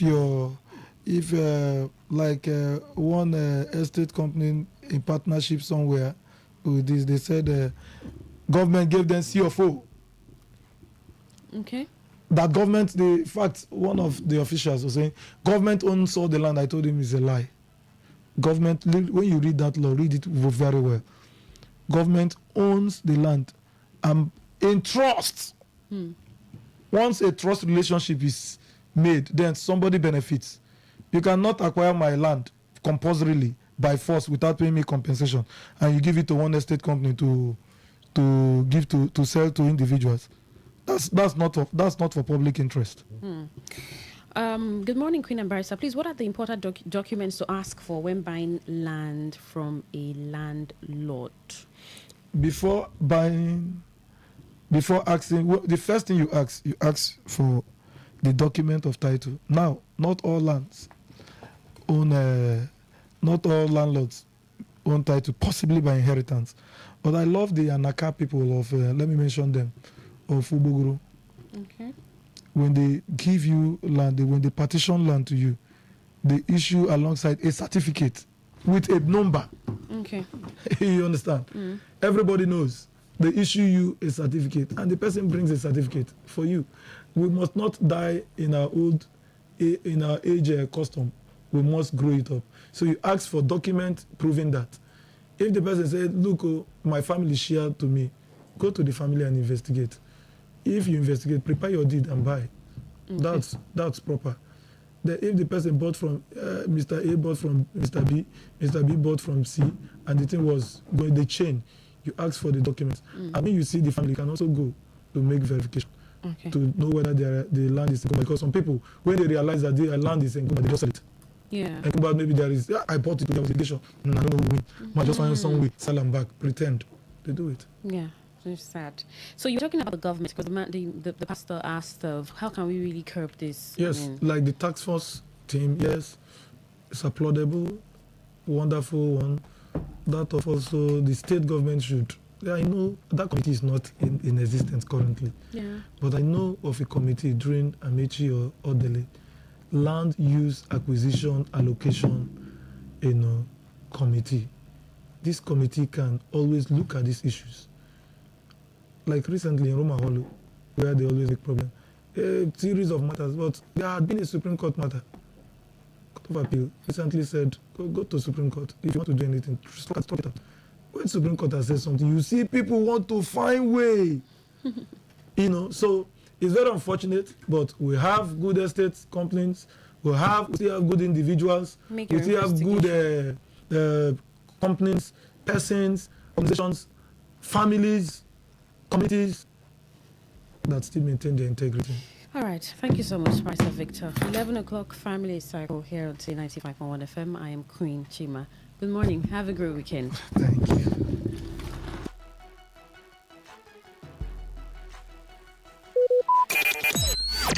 Talk radio. I listen to a lot of talk radio.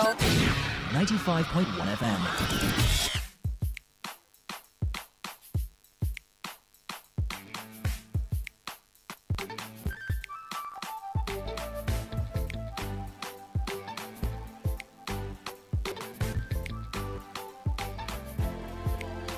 Listen up, everybody, this is where I come from. It's Nigeria in Africa, it's the multilingual land. People them are working every day under the sun, and the life them living is always on the run. Ask me why we don't know. We don't sabi and me be like say fella say, be like say them cause the land. People them are working every day with no pay, but some do nothing at all. But them fuse them today. Oh my God, what can I say? Like the baboon is waiting for the monkey's payday. Oh my God, what can I say? That's why I want make you the hello, yeah. Hello, yeah. See the type of thing where we dey feel, we dey make me they want to do. Hello, yeah. Even if I want to dey chill, I go still go they want to do. Hello, yeah. Stand look around you and I bet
Right.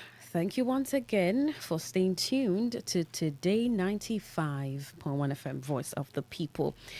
3 minutes past 11, Saturday, February 28, 2026. If it hasn't occurred to you, I said in the morning that it's the last day in February.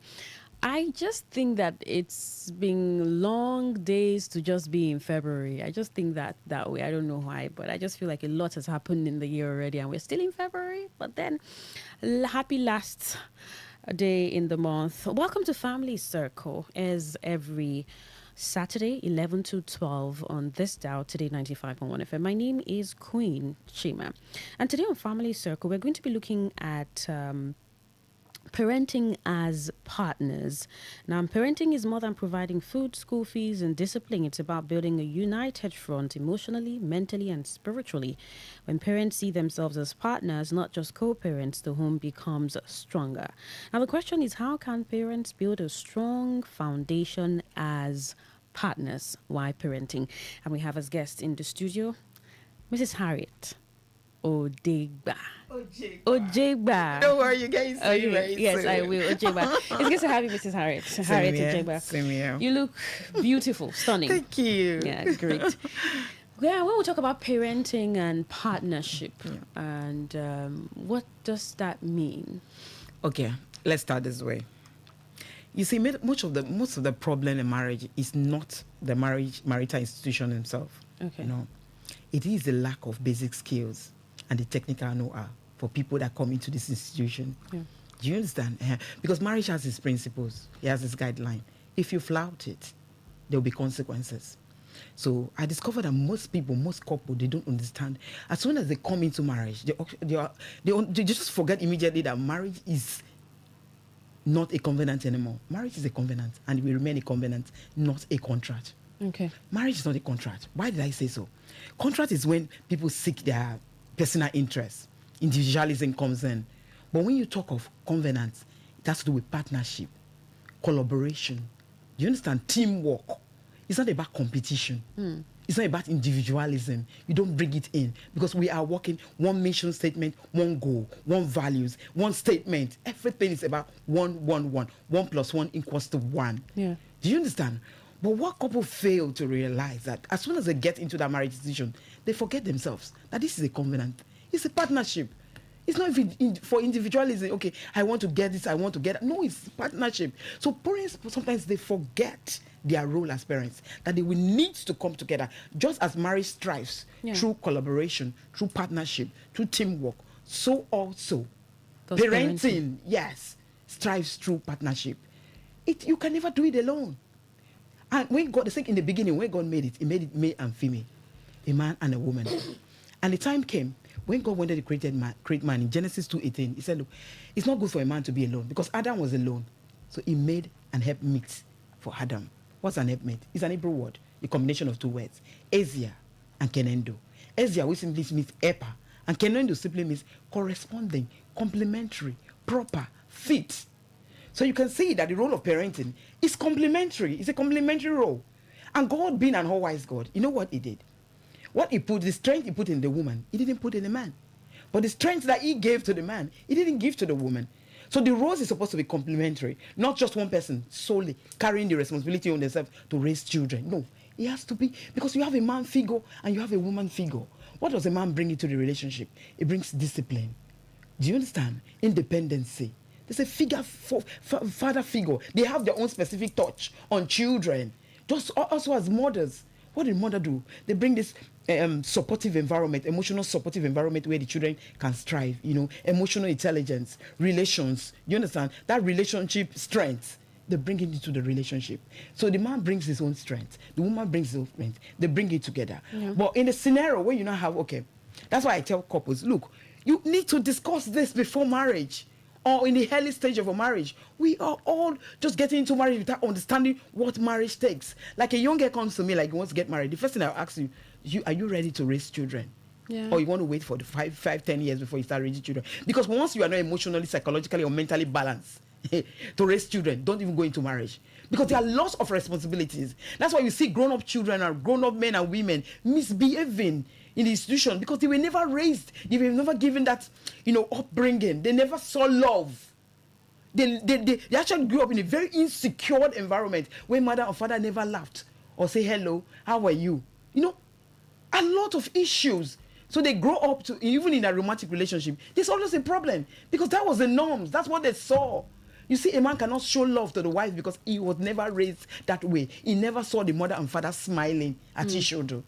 So that's what the issue we're having. So parenting is not about individualism. Oh, this child likes me so much. Oh, my children think towards me. They like me so much. They don't like their father. So what's your gain? What will you achieve? That your children loves you more than their father. It's supposed to be a collaboration, a teamwork. Like now, if your children are just very close to you, as a mother, as a wife, what do you do? Because you are the home builder, not the man. What do you do? Because I've seen children, I've seen women, they try to bring their children very close to themselves, instigate their children against their father, create a scenario like as in, this father is entirely useless. Tomorrow they go for a move, they enjoy themselves and all that. The father who toiled day and night, the father who went through the mud or whatever, if I tell you what men do to bring food on the table, their wife will not even imagine, because not all the things they tell the wives to make ends meet. Do you understand? Then you as a mother, what do you do? Your responsibility is to take these children, take all the applause to yourself, that tomorrow, because this man is emotionally absent because he's not always at home, what do? You take the children to yourself. A clever woman would do. I would never do that. As a clever woman, what I do, if my husband gives me money to buy something for my children or whatever, and he's not around, what I do, I go and purchase that thing and make sure my children knows that it's your father that have just given me money to buy these things, not me. You see, when your father comes around, you must go and hug him and say thank you. Okay. What am I trying to do? I'm creating an environment, a partnership, because one goal. It's not about me alone, Harriet. Oh, these children are so close to me and all that. What about their father that is fending for these children? What about their father? So a responsible woman who understands what collaboration means, partnership, understand that you cannot instigate your children against their father. Their father is their father. Because what you do, you don't know. There are a lot of disadvantages. You don't know in the life of these children. You cause confusion and emotional strain on these children. I've seen home that confusion set confusion in the heart of these children. A lady was telling me that once the husband is out, the children will run towards her. They will come very close to her and everything. But as soon as the father comes in, the children will like, oh, daddy's coming, daddy's coming. Yeah. They move to the daddy. Do you understand? So there's an issue here. The father is trying to tell the mother, look, you are not good enough to raise these children. I'm better than you. So they run to the father. They don't want to talk to the mother at all. Or true. They sleep on the father, both the male and the female. But as soon as the father leaves, they go back to their mom. What are you trying to do? What are you trying to do? You are setting confusion and emotional strain. Because these children are fine tones. Okay, I want to be loyal to my father. And I want to be loyal to my mother, or I want to love my father. There's a confusion there. There's no balance. There's no healthy balance between the parenting, because the children are confused. And this is things that lead to low self-esteem. Understand what love is all about. Oh, mom wants me to be close to her. Father wants me to be close. What is it? There's a confusion you set on these children. And secondly, these children sometimes don't listen to advice. What they do, they will replicate you. They model you. Yes. All right. They do. All right. It means that if parents are partnering, they're not just doing it in isolation. The children can literally see that there's something called partnership between the father and the... There's a video I watched. I think it's a teenage video premiering on YouTube where I think it's a very beautiful video for a lot of families to watch. And you have the mother talking to her son. No, the daughter, rather. And the daughter complains to the father, you see what mom is doing and the father says, listen to mommy. Thank you. I mean, Absolutely. I think that scene stood out for me. Thank you. That is it. That's what we are talking about. Do you know my elder sister in the US? Look at it. No, children are very, very, very smart. Okay. Very, very smart. They will outsmart you if you don't teach them the right thing to do at the right time. Because their growth is in stages. What my elder sister told me that the children do, they will go and meet the father that they want to do something, and the father said no. They will go to the mom and tell the mom they want to do this, and the mom will say, okay, go and do it. They will go and do it. And the father comes back and they're like, why did you do this thing that I asked you not to do? They say, but mom, we asked mom, and mom said we should do it. Yeah. So these parents now understood that these children is trying to outsmart them. So they came together. So if you come to ask me, and if I say no, and you come, mom, can I go and do this? Have you asked your father? He said, yeah. What did your father say? He said, no. I said, no, too. So it became a teamwork. Yeah. So the children were not comfortable anymore. they started started gossiping the parents. Yeah. That these people, they are working as team now, but you don't know what you're promoting. Tomorrow, in their romantic relationship, they understand that there's something called collaboration. There's something called partnership.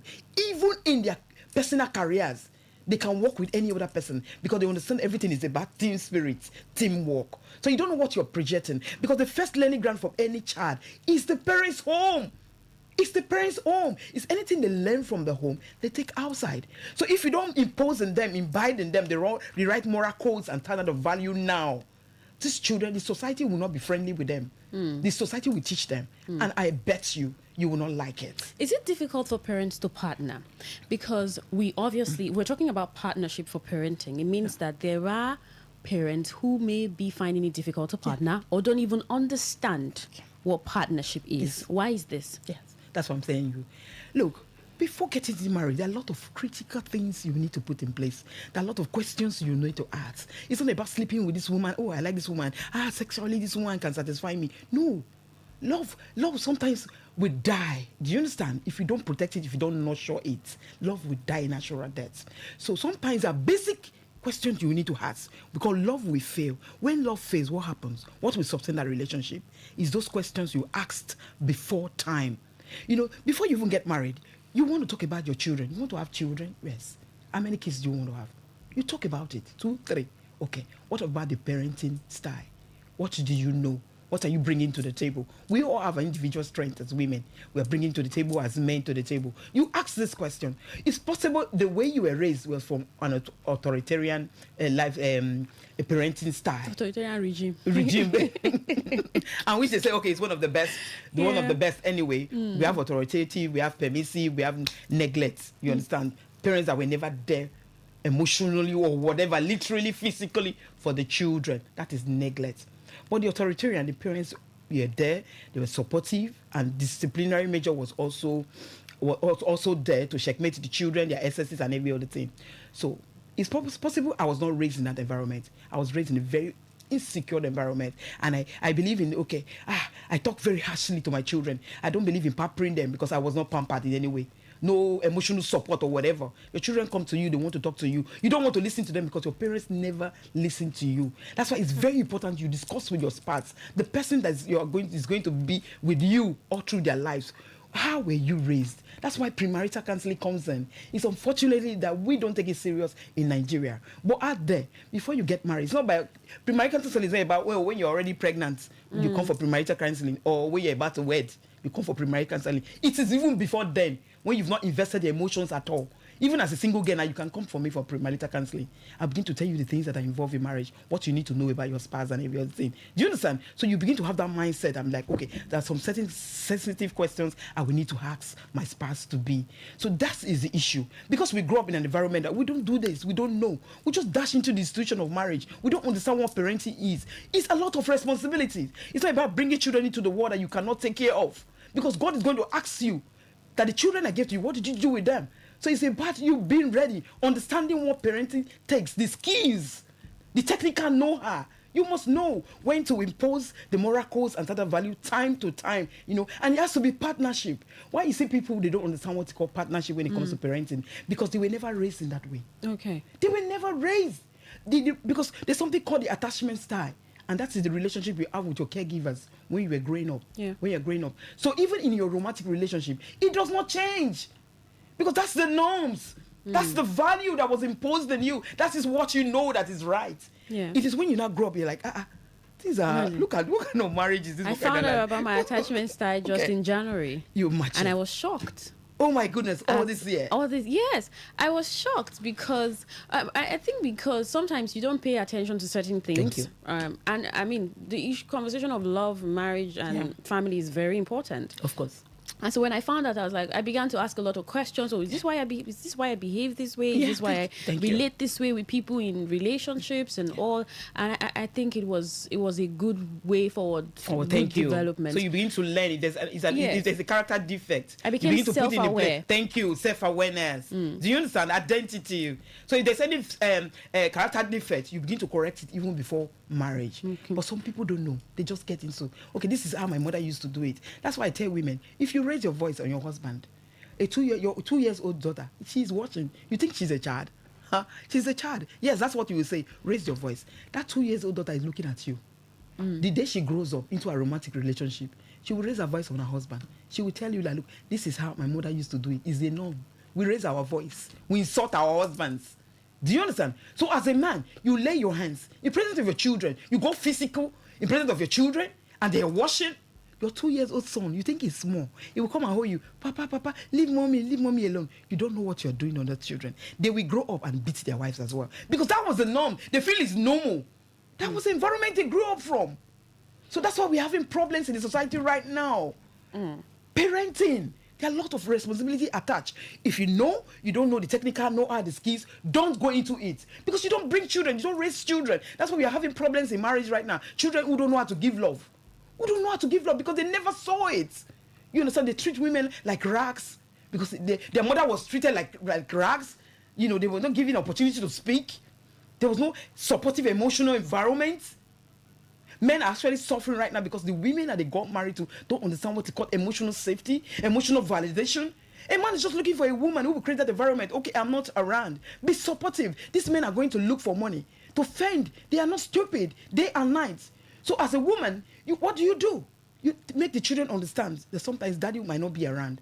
Daddy goes to fend. Somebody needs to fight for money. You need to pay your school fees, isn't it? You go to school, isn't it? But that is hard there now. That's why sometimes emotionally is absent. But when it comes around, okay, don't worry. So what a clever woman does, because he knows it's for partnership, it's for collaboration, not for individualism, not my self-interest. I want to take these children to myself. So what he does, even when the husband is tired, do you understand? She tried to create an outing where the husband can, connect with the children. She can organize an outing and say, daddy, you are going with us. Let's go for this outing and all that. Because what is she trying to do? Create that emotional, that emotional gap. Okay. She's trying to bridge it so that the children will have that emotional support from their father as well. That is a clever woman, not a woman who is selfish. Oh, because you want to go from Mugo to Mugo, the children is only you. But what about their father? So that's why I tell fathers too, please, whenever you are around, because sometimes these women are selfish when it comes to their children and everything, because the umbilical cord, we carry them for 9 months, so there's this attachment that you can never take away from us. So what I tell men, when you have that kind of scenario, sometimes when you are around, because your children also need that emotional support from their father, that father figure. There's some disciplinary measures you will take. Your wife will never take it. That's why I frown at women, because when there's no partnership, look at what happens. When there's no partnership, if a husband tries to scold a child, and this mother is very protective of her children, it comes even in presence of the child and tell the husband, please don't treat my child like this. This is the only son I have. I don't like you scolding my child like this, or talking to you, or hitting my child's butt like that. Do you understand? In presence of the children. When I was much younger, the scene that I was I didn't really see it, but I was told. Then when there is firing squad, when they catch armed robbers, they will just put them on the firing squad. They finish them there. But before you go, they'll tell you, okay, give us your last word. What do you want to say? So one of the armed robbers said, look, I want to speak to my mother. I want to speak to my mother. Like, why? Bring my mother to me, closer to me. The mother came. He said the mother should come closer. The mother is getting closer. Come closer. You want to hug your mom or whatever. I said, no, the mom should come closer. The mother came very close. You know what he did? He used his tight teeth to chop off the ear. I think I heard it. You had the story, right? Yeah. Thank you. Because when my father was correcting me, all those correction, disciplinary measures and all that, you felt I was the only son. You pampered me. And now I became a joint group. I became an Igbo smoker and every other thing. And now look at me in the firing squad. So next time, with this, you will learn a lesson. So that's what happens when they lack partnership in parenting. Okay. So if there's an understanding between a husband and wife, do you understand? We all have our unique role. So we come together as a supportive way. Okay, this is what you bring to the table. You create an emotional environment when the children can strive. Me, I've been bath discipline. So but let's come to terms. When you are doing this, I am in support of you. I support you too for. Even when the children wrong come to me. Yeah, mommy has done this to me. Mommy has done to me. Say, yes. What did you do wrong? Yes. What did you do wrong? That is why mommy spank you. Yes, because you did something wrong. Yes. Do you understand? They now know, these people are Timu. And it teaches them a lot. Yeah, it teaches them a lot. We're going to get into what the children learn when they see parents partner. Yeah. But, for a parent listening, maybe it's just the father listening at the moment, or the mother, or you have the father and the mother listening to Family Circle, because I know that Family Circle is a program that parents like to listen to, families like to listen to. and they think that they have not been partnering as much as they should, or not even been partnering at all, what are the steps that they should begin to take? Yeah, it's never too late. Okay. Never. Communication. Okay. Communication is everything. The make and break of any relationship is communication. As a matter of fact, if a marriage is about to die, the first thing that dies is communication. So everything is communication. Call your wife. It's not too late. Let's sit down. What are the values? What are the core values? You discuss with your wife. What are the core values we want to instill in these children? Do you understand? It could be in communication. It could be in faith. It could be in disciplinary measures and all that. Sit with your wife. Let's talk. It could be academic excellence and every other thing. Sit. Is your wife very sound in terms of academic? You know, it's not about a man or a woman now. It's about the growth of the children and their well-being, isn't it? So you sit. Where is my strength? Where is your weakness? Okay, let's sit. This is what we want the children when they grow up tomorrow. This is what we want them to be. You sit and discuss. So when you see a partner doing this, you know, trying to bring in a disciplinary level, a disciplinary measure that you don't really appreciate, don't scold them in presence of the children. You can always come back and talk and no, that was a bit harsh, because there's bound to be flexibility. You understand? That was a bit harsh. Next time, please don't hit them at their head or whatever, on their head or at the back. Or you can take a cane or something to flog them. You know. So we are discussing. Do you understand? So that we can come to a compromise. Everybody will come to, okay, yes, this is what we want. This is what we want. So that when the children are misbehaving and the father is trying to scold them and all that, as a woman, you are supportive. Yes, you misbehave. Your father spank you. And why are you crying? Yes. Next time you don't do that. Do you understand? So there's a collaboration. The children understand that it's something called partnership. That you can only strive when there's this partnership. You know, when there's this collaboration between partners, they understand. Even in their future romantic relationship, they understand what partnership is all about. So communication is everything. Sit with your wife. Sit with your husband. What is the goal? What is our parenting goal? What are the things we are trying to achieve in this whole parenting thing? You know, what is my role? What am I bringing to the table?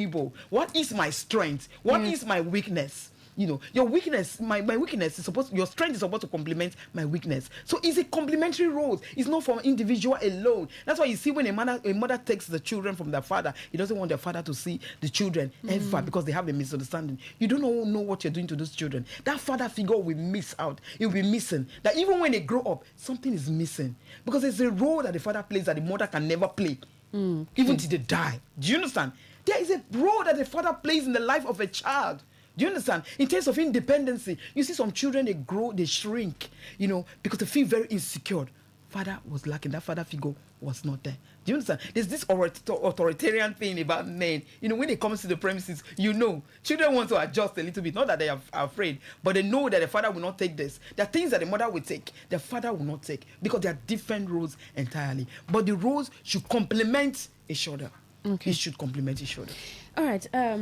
Before we get back and look at, the effects of non-partnership, that's what non-partnership causes for the family and the parent and then the children. I want us to open the phone lines. Okay, right. that's Let's fine. hear from the listener. Do you think you've been partnering?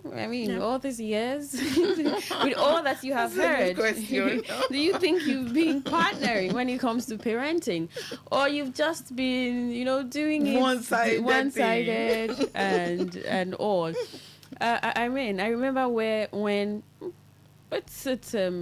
I'm very particular about family. I don't know. Yeah. This is really touching. This conversation, it's really touching for me because I know the impact that fatherhood, motherhood, parenting, raising, the impact it has on a child, and so this is touching. Yeah. Oh, I am not crying yet. Yes. So, but then, do you think you've been partnering?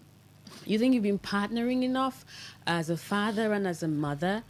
Because sometimes maybe parents, you just think, okay, I provide food, we provide clothing, there's shelter. Oh, you want to watch cartoons, just go on. You want to buy sweets, okay, go. You want to have this, you want to do that, just do it. oh, this person, you don't want to give me mommy, I'm going to go to daddy and daddy is going to give me. And the child goes to daddy and collects it and even comes to show you in your face, daddy Thank has you. given me. Mommy, you don't, Yeah, you don't know what you're doing. Right? So do you think you've been partnering enough as a parent? So let's get to hear from you. It's 0810-951-0951. That is 0810-951-0951. Or if you've had cases of clashes while partnering, Yeah. Maybe your partner, your husband thought, oh, that was too harsh. Yeah.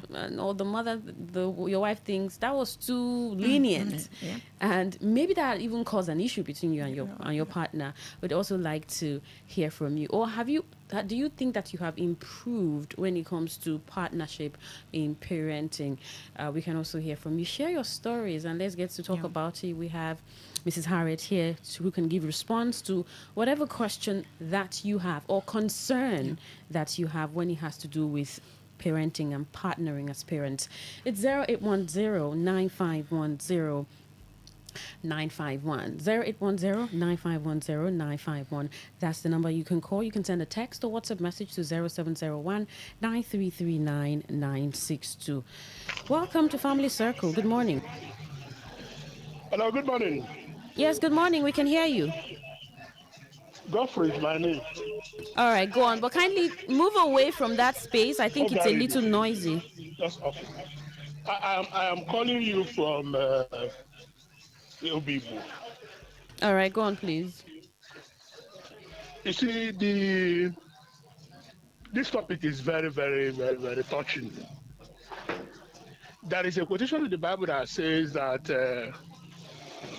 a reasonable child is an honor to the parents, especially the father, but a foolish one, sorrow to the mother. That also gives responsibility to both the mother and the father.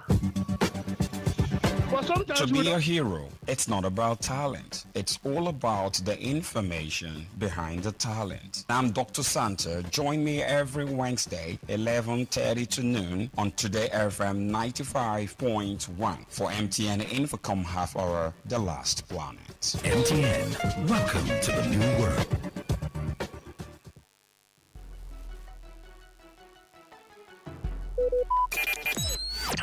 Talk radio. I listen to a lot of talk radio. 95.1 FM. All right, it's still Family Circle. That commercial had to air. And please keep the calls coming. 0810-951-0951. Welcome. Good morning. Hello, good morning. Yes, good morning. We can hear you. My name is Cesar, calling from Wamurale. Please go on. Madam in the studio. In fact, all what you are saying is what's happening to me. I thank you for this education now. Yeah, we can hear you. Oh, I think he just wanted to say thank you. And that's quite appreciated. Yes. 0810-951-0951. Please, the man who called from Oyibo, if you can hear me, call again, please. The commercial how to air. So you can call again and we'll continue with your thoughts. Thank you. Good afternoon. Good morning. It's not afternoon. Good morning. Yes, welcome. Yes. I love this topic of today concerning family. I want to say this. Or it might own his question. I want to ask the woman in the studio a question. She can hear you. If you have a wife in the house, maybe the wife cook, and the soup is over salt, can I pamper my wife and say, oh, my wife, you are the best cooker for today. I love this food.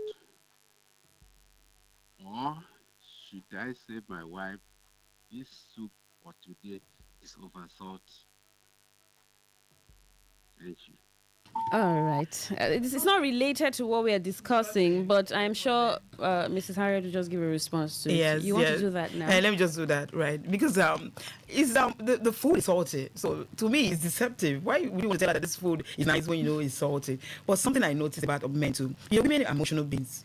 Everything has to do with our emotions. Emotions control our actions most times, which is wrong. So what I expect the man to do, that since he noticed that the food was salty, the manner of presentation.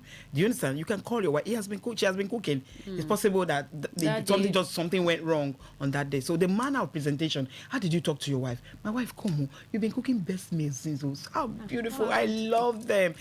But this one is a bit salty. Next time, can you just come down with salt? Just be careful next time. I mean, it solves the problem. When you come out with another route, like, you are a stupid woman. Look at the kind of food you, salty, useless woman.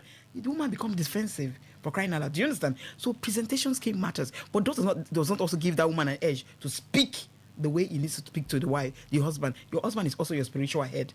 You understand? We're also cautious about the way we talk and respond, because our children, they will imitate us, they will replicate us, they see what we do. So we must be careful with the kind of character we display in front of them. So that's my answer to him. Thank you. All right.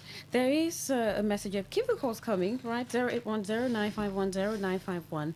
This situation is often seen in our society today. A daughter will grow up with her parents who are in love with each other because the wife was submissive to the husband and the husband loves her. Oh. The girl grew up to be with her own husband, but due to society influence and reading guides, she now became this kind of woman that women are equal to men and started making efforts to show control just as the husband.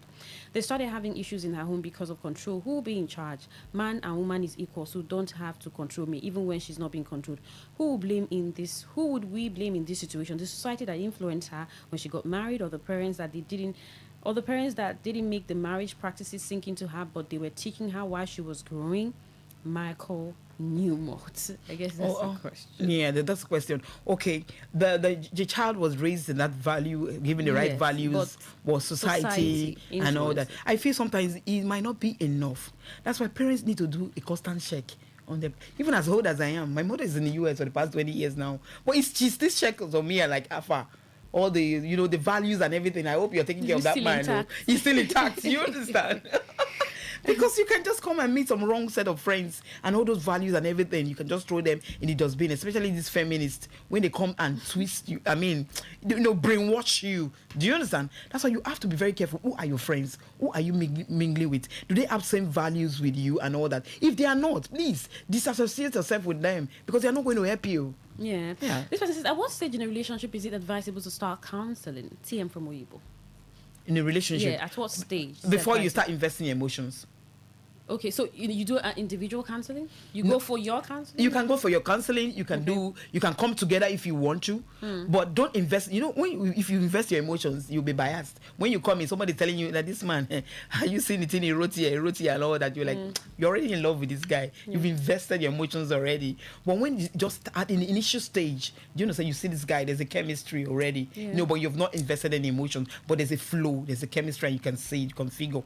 Then just go straight. You guys can start coming for counseling and all that, start telling you some of the things that you need to know so that you can avoid certain things. You understand? Okay. Yeah. So, but partnership in parenting is possible, is it? Absolutely. Absolutely. Why not? Okay, but do we see like 100% partnership, or there would just always be that there may be that lapses? Of course, because we are humans. Okay. Yes. So how can I think you've mentioned how partnership can happen for parenting. So what are because sometimes when people understand the effect of certain things, it keeps them more aware and even alert. They know what harm they may have been causing all the while. Because there was something you mentioned that was really striking when you said, when mothers are trying to keep the children away from the father, I feel like I'm the one who can take care of you the most, or when mothers or fathers create that impression that they are not a safe space, and the children begin to align more to their mother. They take comfort with their mother, and there are cases where children would even say that, if this man touches our mother, what will we do to him? To him. I've seen the scenario. Yes, I have heard. What we will do to him, he will not understand.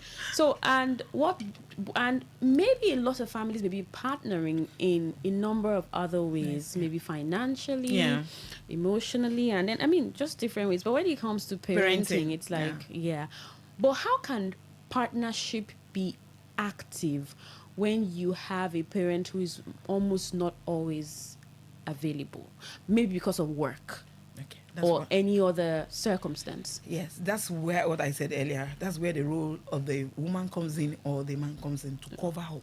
Okay. On the knowing, having the mindset that marriage is about partnership, it's about teamwork. It's not individualism. You don't bring it into marriage because it's one mission statement, one goal. Do you understand? So like me, I don't see my husband different from me in terms of raising my children. You understand? I see that we are heading towards one direction. You understand? So anything I will do to protect him, his own interest, is what I want to do. Same with my husband. Anything that I will do to protect the mom. Okay, the mom is not available right now emotionally because she has to go back to school. She has to do this. My husband has played the role of a model and a father at the same time, but making the children know the reason why your mother is not available right now, with the reason why she's emotionally absent. Let these children know time to time. Pull a call. Let the children be in a conference call. Talk to you. That's you create the scenario. That's when you understand what is called teamwork, partnership. Your husband is like you. One goal, one mission statement. What will you gain if the children have everything? They give it to you and they leave your husband. What will you gain? Go to all around the world, or move or do everything. And the man that fended for the children day in and day out, because he was not there emotionally for the children. What is your role as a wife? What did you play in trying to, close that emotional gap? You have a role because women are the home builders. They stay with these children most times. If you know most of the time the women stay with the children are more than that of the men. So that's when the woman knows that you are the home builder. If the house comes down, it's your home that have come down, not the home of the man, because you are the home builder. The responsibility is given to you. So what I expect women to do, close that gap.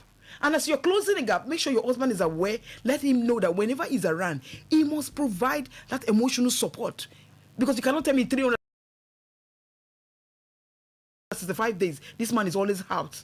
He comes once in a while. So as a clever wife who knows that partnership is key, in order to strive in marriage, is about partnership, it's about collaboration. What it does is to create a scenario. Organize an outing with the children or with your husband. Even when he's tired, say only, you know what it means to give your own side of the whole story, emotional support. Our children need to have that father figure. I cannot do it all. I'm just a woman. I bring emotional support. Do you understand? I bring, my own, it's about leniency. We are soft. Do you understand? But you bring disciplinary measure. You have this, this father figure. Your children and your boys especially need to have that touch. That spirit of independency and everything. A woman cannot bring it, cannot teach her children because it's not in you. It was not a gift give it to you by God Almighty. So what you do as a clever woman, make this man realize that, look, you need to do this. Create the scenario. Bring him out. He will go with you guys. You sit down with your children. They will play. They will run on their father's body and everything. When it's hard, they come back to you. Yeah. That is teamwork. Yeah. You spoke about, having conference calls, communicating with the kids. Yeah. Are there certain information that children should not be aware of? Like, parents should not allow the children to know maybe about them or the family. Yes, that's why, look, it's very wrong that you're trying to scold your wife and your children are there. Okay. That's what we talk about partnership right now. The understanding, that mutual understanding comes in. Your wife just did something and you didn't like it. The way he scolded the children, the words that she used. You don't scold your wife in presence of the children. You allow them to go. You sit, you come together. I've not seen for the past 21 years I've been married to my husband. I don't think my children have ever seen me and my husband quarrel. Or we exchange words. Do you understand? It doesn't mean that we don't quarrel. We quarrel. When we want to quarrel, we quarrel. But we only settle in the room. Yeah. Do you understand? We have one bedroom to ourselves. Do you understand? So even if there's misunderstanding, in the morning I come out and be very nice to my children. I still give them a hug. My husband still hugs me in presence of them. Even though we have misunderstanding and he's angry and he left and me too. Do you understand? But in presence of the children, we hide as much as possible. So I don't think my children will grow up know that father and mother, they don't cooperate, they quarrel, or they frown face at each other, they don't talk, they keep malice. My children don't understand that. Because we never showcased it in front of them.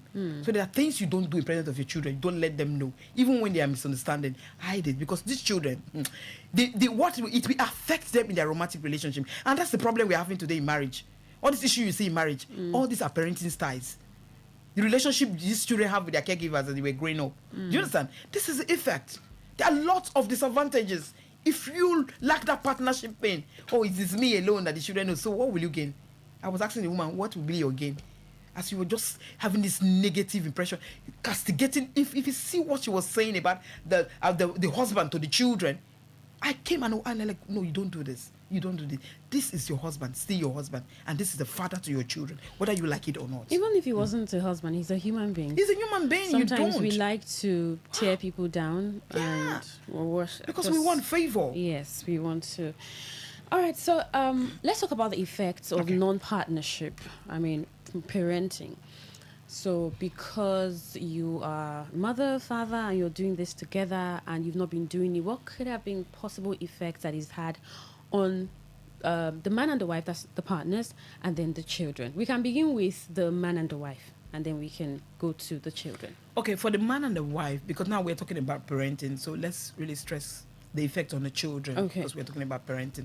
So when we talk about the man and the women, I know what to do when it comes to their time, so let's talk about the impact on the children, not even in their present life, their present relationship with the children, but in their future romantic relationship. It's going to play, it's still going to replay. There's going to be a replay from generation to generation. So you can imagine the impact. So the number one thing, if there's no partnership, one thing that the children, one thing you will set is this emotional, this confusion and emotional strain. Yeah. Confusion and emotional strain on these children because they are confused. You understand? And the little girl was saying, if daddy is coming, we'll go to daddy. But if mommy is around, we don't go to mommy if daddy is around. Do you understand? You are setting a confusion. So the children find turns. Okay, should I be loyal to mommy or should I love daddy? Do you understand? And this is what causes low self-esteem. It's insecurity in children because they are confused. They don't understand. So this is what you do. The impact on the children is enormous. Yeah. It's serious. So the second thing is that, look, when you as a mother, you want to win all your children to yourself, what happens? You create that emotional gap between the children and their father. So that father figure, those children will lack it. Because your husband will withdraw. Because he knows your intention is to take the children away from him.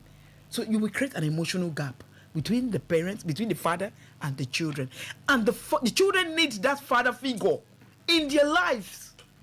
Especially the guys, even the ladies. There's something my husband does to my daughter a lot, affirming her beauty. It is key.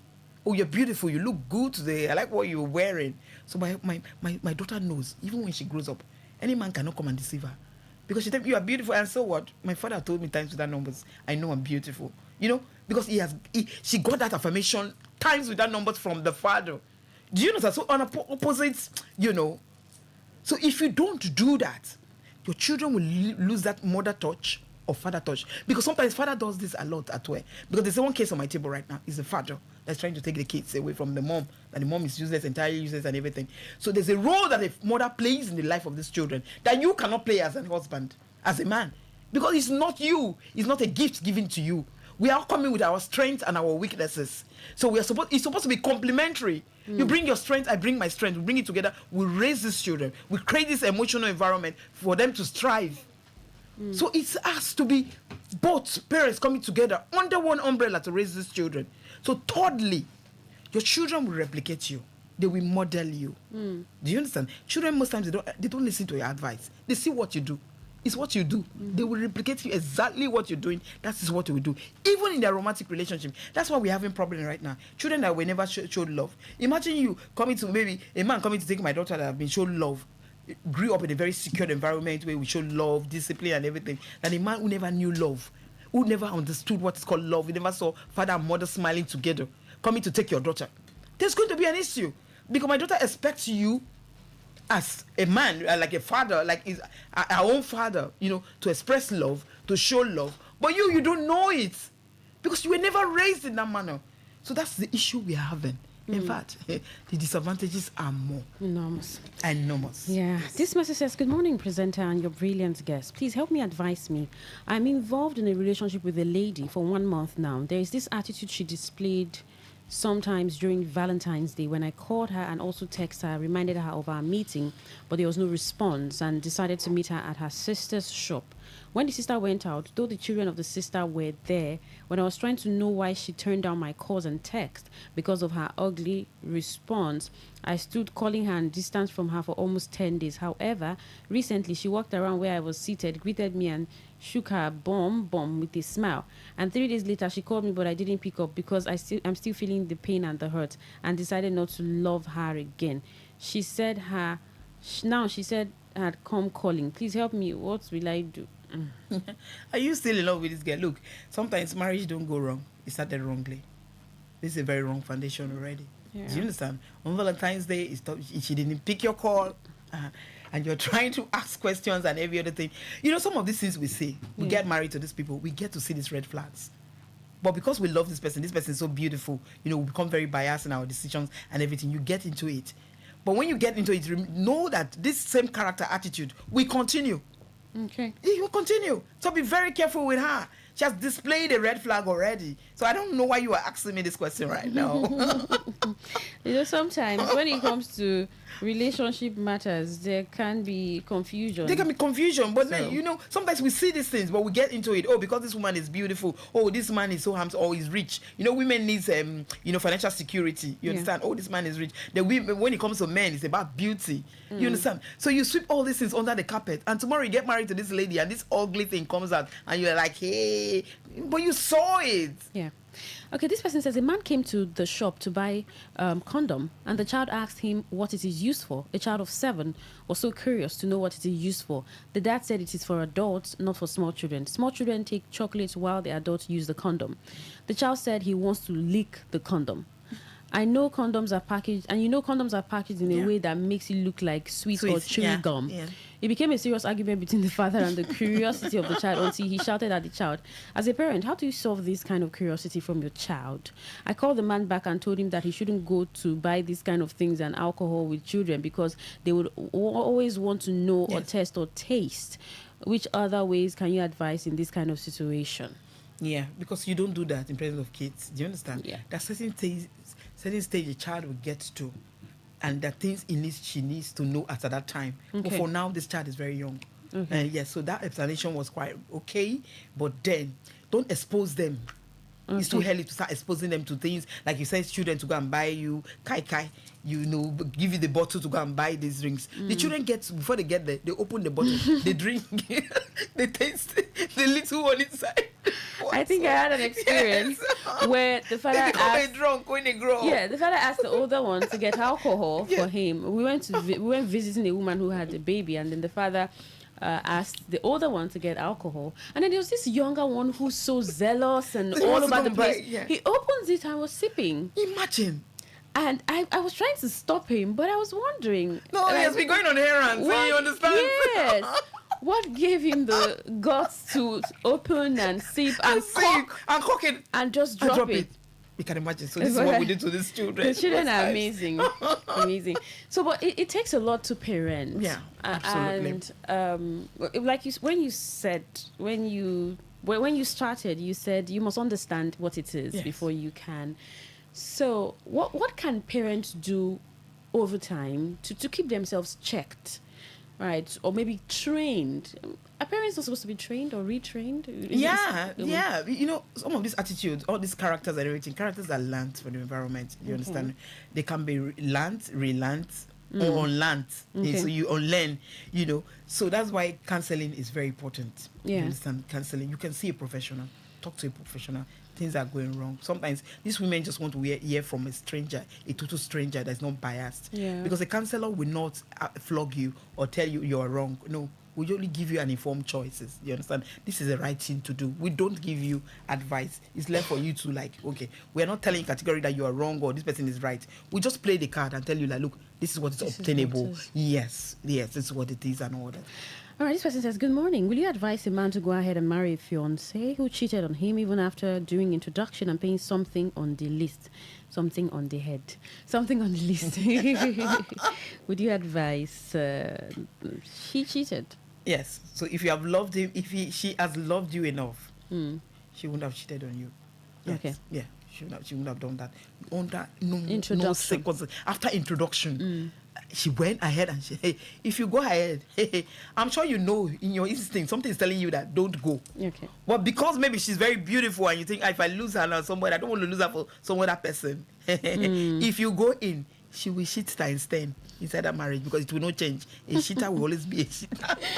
All right, good morning, Mrs. Harriet. Blessed is the womb that gave birth to you. I'm a regular Amen. listener to you on radio. Please, I would like you and Mrs. Dugwe to write a book on marriage and parenting. I am Sebastian from Bori. It's noted. That's it's noted. a request. All right. Good evening, Queen and noted. Harriet. Can you do me a favor and give me... Okay. All right. I hear you. I will do that favor for you. Thank you so much for texting.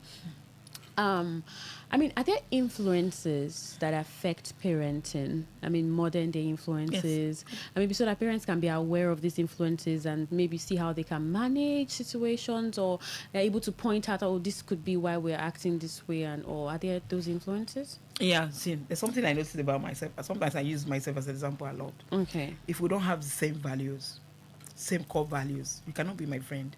Okay. Because what can I gain from you? Do you understand? So let's say if you associate with eagles, you fly to a greater height. You understand? If you move with wolves, you will hop. Okay. So your friends that you keep, who are they? Ask yourself, who are they? Are they these negative friends? You bring in your parenting style, they'll tell you, these days, children, they will smart you, don't do this or don't do that. But you knew the way you were raised. And you were trying to use that method the way you were raised. That's what makes you become this responsible woman that you are today. You are trying to also bring that to your children. And somebody's telling you, for this modern day generation, now you want to bring this kind of parenting style. Please leave this thing, Joe, and all that. You know, I don't see anybody trying to convince me the way I was raised. I knew the way I was raised. And the same thing I'm imbibing in my children right now in terms of the moral codes and standard of values and everything. So you have those toxic friends that make you feel that your parenting styles are old, cake. But they are archaic, but they brought you to who you are right now. You are so responsible, you are married, you have children, there's peace in your home. So why are you allowing somebody to come and tell you something else? So sometimes they said, the Bible says, evil communication corrupt with manners. What you cannot, you don't take to your lips. So your friends, the company you keep, the books you read, the movies that you watch, play a very major role in terms of parenting as well. We have to be very careful. All right. What's one word you tell parents? I mean, I think that sounded like conclusion, but what's one word? Did I say word? What's one phrase? I mean, just way to conclude, you would give to parents in terms of when they think about partnering and partnership for parenting. What's that? Okay. So every parent hearing the sound of my voice, whether you're a husband, whether you're a wife, know that marriage is a covenant, not a contract. When you say marriage is a covenant, it's about partnership. It's about collaboration. It's about teamwork. That is only when marriage thrives. Your husband and the wife, one mission statement, one goal. My husband is not different for me. I'm thinking of how I can grow, my house can grow, my husband can grow, my children can grow alongside one direction. You know, I don't have this selfish interest. Okay, my children should think towards me alone, their father. No, one mission statement. That is only when you can strive in marriage. Absolutely. One mission statement, and that's the only way you can strive in marriage. Yes. Thank you so much, Mrs. Harriet. It was such such a moment, right? And please tell them to follow me on my page. It's very important. You can do that. Yes, please. Premier Women. My page on social media is as in Premiership. Premier Women on Facebook and then Instagram. Premier_women. So go to Facebook, go to Instagram, you will see my posts, like, share. Don't just read and just no. Please like, share, follow. And sometimes I can do free consultation, when I'm in a good mood. All right. Thank you so much, Mrs. Harriet, once again. Yeah, it's always a pleasure. And do have a great weekend. Yes, all right, that's it for Family Circle this week. Next week, we'll come back with another interesting topic, and I'm sure that you'll be delighted to be part of it. For those of you who called and sent text messages, thank you. For you who didn't decide to call, but I mean you enjoyed every bit of the program, thank you still. 12 p.m., the World News. And I'll still be here. I told you it's going to be a beautiful weekend, and I think it's been good all the while. I'm Queen Chima. Good morning.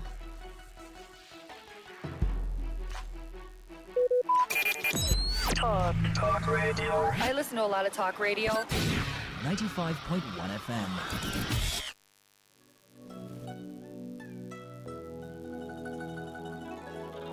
Motion.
Whether it's happening in Port Harcourt, South, Nigeria, or around the world, we've got you covered. On air, online, delivering balanced news and unbiased analysis. Today, 95.1 FM. Today, 95.1 FM, Port Harcourt. News. Good afternoon. This is the World News on your premium talk radio Today 95.1 FM Port Harcourt. I'm Queen Chima. The headlines. Court affirms Ibadan PDP convention recognizes Turaki-led leadership. Defense headquarters defends U.S. military support, says Nigeria's sovereignty not threatened. As the court, Ainubia local government area chief Lord Siwonso accuses council chairman Gift Nwolu of acting as alternative appeal court in a land dispute. On the foreign scene, U.S.-Israel launch strikes against Iran. Now the detail.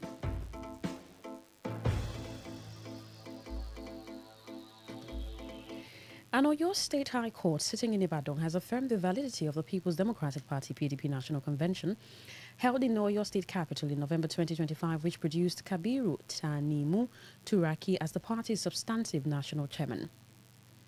Delivering judgment on Friday, Justice Ladiron Akintola upheld the amended originating summons filed by Musaibo Adetumbi San on behalf of the claimant, Fulan Malumo Adelabi.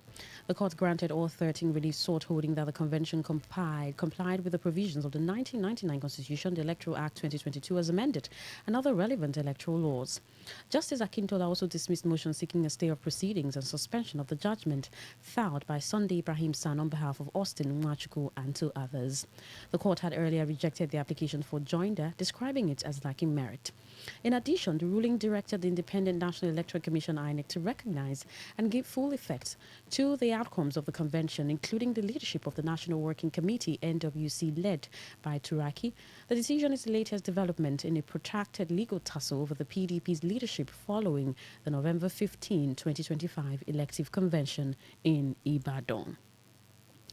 The National Identity Management Commission, NIMC, has issued a final advisory to parents and guardians, reiterating that the National Identification Number (NIN) is now mandatory for all candidates sitting the 2026 Senior Secondary Certificate Examinations (SSCE).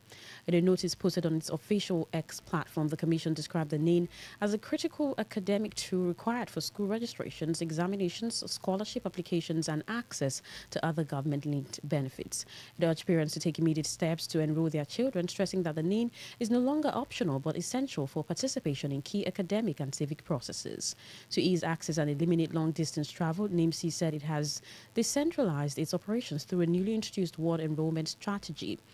Under the initiative, registration centers have been moved closer to communities to capture eligible students at the grassroots level before examination deadlines. NIMC also clarified that minors under 16 must be accompanied by a parent or guardian with a valid NIN and are required to present original birth certificates or statutory declarations of age. It emphasized that enrollment remains free at all official centers and warned the public against dealing with unauthorized agents. The National Universities Commission, NUC, has released new guidelines regulating the award and use of honorary doctorate degrees in Nigeria, citing concerns over their indiscriminate conferment and misuse. In a public notice published on its official X handle, the Commission said the framework was approved pursuant to its powers under the Education, National Minimum Standards and Establishment of Institutions Act, CAP E3 laws of the Federation of Nigeria 2004. The Commission expressed grave concern about what it described as the growing trend of indiscriminate awards within the Nigerian university system. It said the new guidelines were issued in line with its statutory responsibility to ensure the orderly development of university education and to protect the integrity of academic qualifications in the country. According to the NUC, the comprehensive framework is aimed at regulating the conferment process, preserving academic standards, and safeguarding the credibility and global reputation of Nigerian universities. The regulatory body warned that appropriate sanctions would be imposed on institutions and individuals found to have violated the rules. The The Defense Headquarters has clarified that military assistance from the United States to Nigeria does not undermine the nation's sovereignty, insisting that the partnership is legitimate and beneficial to ongoing security efforts. Speaking on the issue, military authorities said the support from the U.S. government is strictly adversary and capacity building in nature with no financial burden on the federal government. According to the DHQ, the collaboration is primarily aimed at training Nigerian troops and enhancing counter-terrorism operations across the country. The clarification comes days after DHQ announced the arrival of about 100 U.S. military personnel and related equipment on February 17. In an earlier statement, the Director of Defense Information, Major General Samaila Uba, explained that the deployment was the outcome of discussions held during a working group meeting between the Nigerian officials and their U.S. counterparts. Providing further details at the press briefing in Abuja, the Director of Defense Media Operations, Major General Michael Onoja, said the partnership should not be misconstrued, describing it as a routing military-to-military engagement consistent with international cooperation in combating terrorism. He maintained that such collaboration is common practice among nations facing security challenges and is designed to strengthen Nigeria's operational capacity rather than compromise its independence. One of the stakeholders listed for arrest and to be presented before members of the House of Representatives Committee on Public Petition, Chief Lord C. Nwusu, has criticized the chairman of Obiakpo Local Government Council, Gift Nwulu, over his petition to the National Assembly. Chief Nwusu, House, citing several court judgments in favor of him and his brother, Colonel Ogumerum Eke, concerning demand to know who should be described the land grabber between the losers of the litigation and those victorious by the court judgment. Chief Nwusu, who is a political stakeholder in River State, warned that the Obiakpo Council chairman cannot sit as an alternate appeal court against the judgment of a court of competent jurisdiction, insisting that his action is unbecoming of a public figure. The Obio-born politician, who is the leader of the Rivers Progressive Agenda, accused Gift Nwulu of acting as an interested party because of his relationship with his Akbo kinsmen, which should be discouraged. Have been drawn to the unlawful action of Dr. Gift Wall, who happened to be chairman of Obiakpo Local Government, over a disputed land which had been adjudicated and judgment delivered by courts of competent jurisdiction in various suits. Those among the suits are suit number CC/22/215, suit number CHCC/ROS/30/225 recently delivered. How can a man who have this lateral of judgment in his favor be described as land grabbers? Whereas the losers, what will be described of the losers who are vanquishers? What are the armed robbers? Dr. Gift Wall cannot sit as an alternate appeal court over a court of competent jurisdiction judgment which have been given in favor of me. It would interest you to know that following the report released by the House of Representatives Committee on Public Petitions, where some individuals were listed as suspects in case of land grabbing in Obiakpo, the former council chairman Chijoke Ihunwo accused Nwulu of witch hunt and victimization, which has got a backing with the position of Lord C. Nwusu.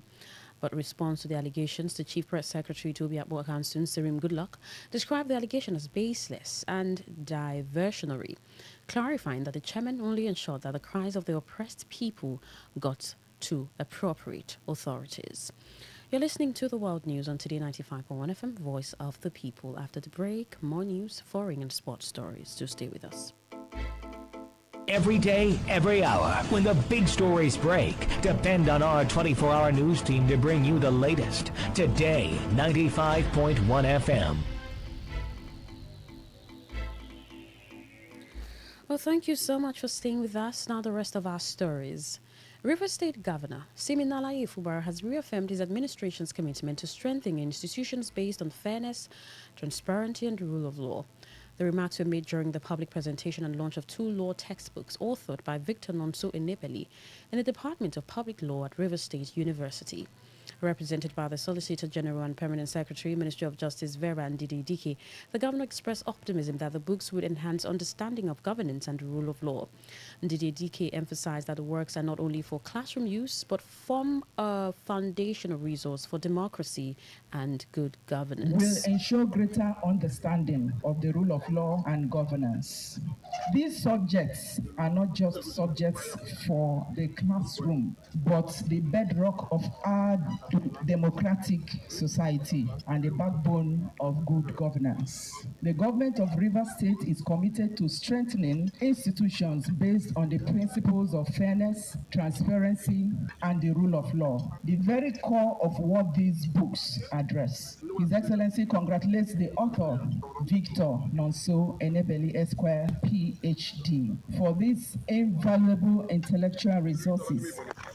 On his part, the Chief Judge of River State, Simeon Chibuzo Amadi, who praised the textbooks, Nigerian Administrative Law and Constitutional Law Simplified Edition for bridging gaps in knowledge of constitutional and civil rights, recommended the books for lawyers, government officials, and institutions alike. Indeed, there is no doubt of textbooks on the subject of constitutional law or administrative law, but the hallmark of true mastery is the ability to explain the complex with simplicity, and that part is what the author has chosen. By distilling the intricacies of our ground norm and the mechanisms of administrative governance into accessible editions, the author has performed a vital civic service. These twin texts of Dr. Victor Nonso Enebeli fulfill the truism, I quote, that knowledge is power.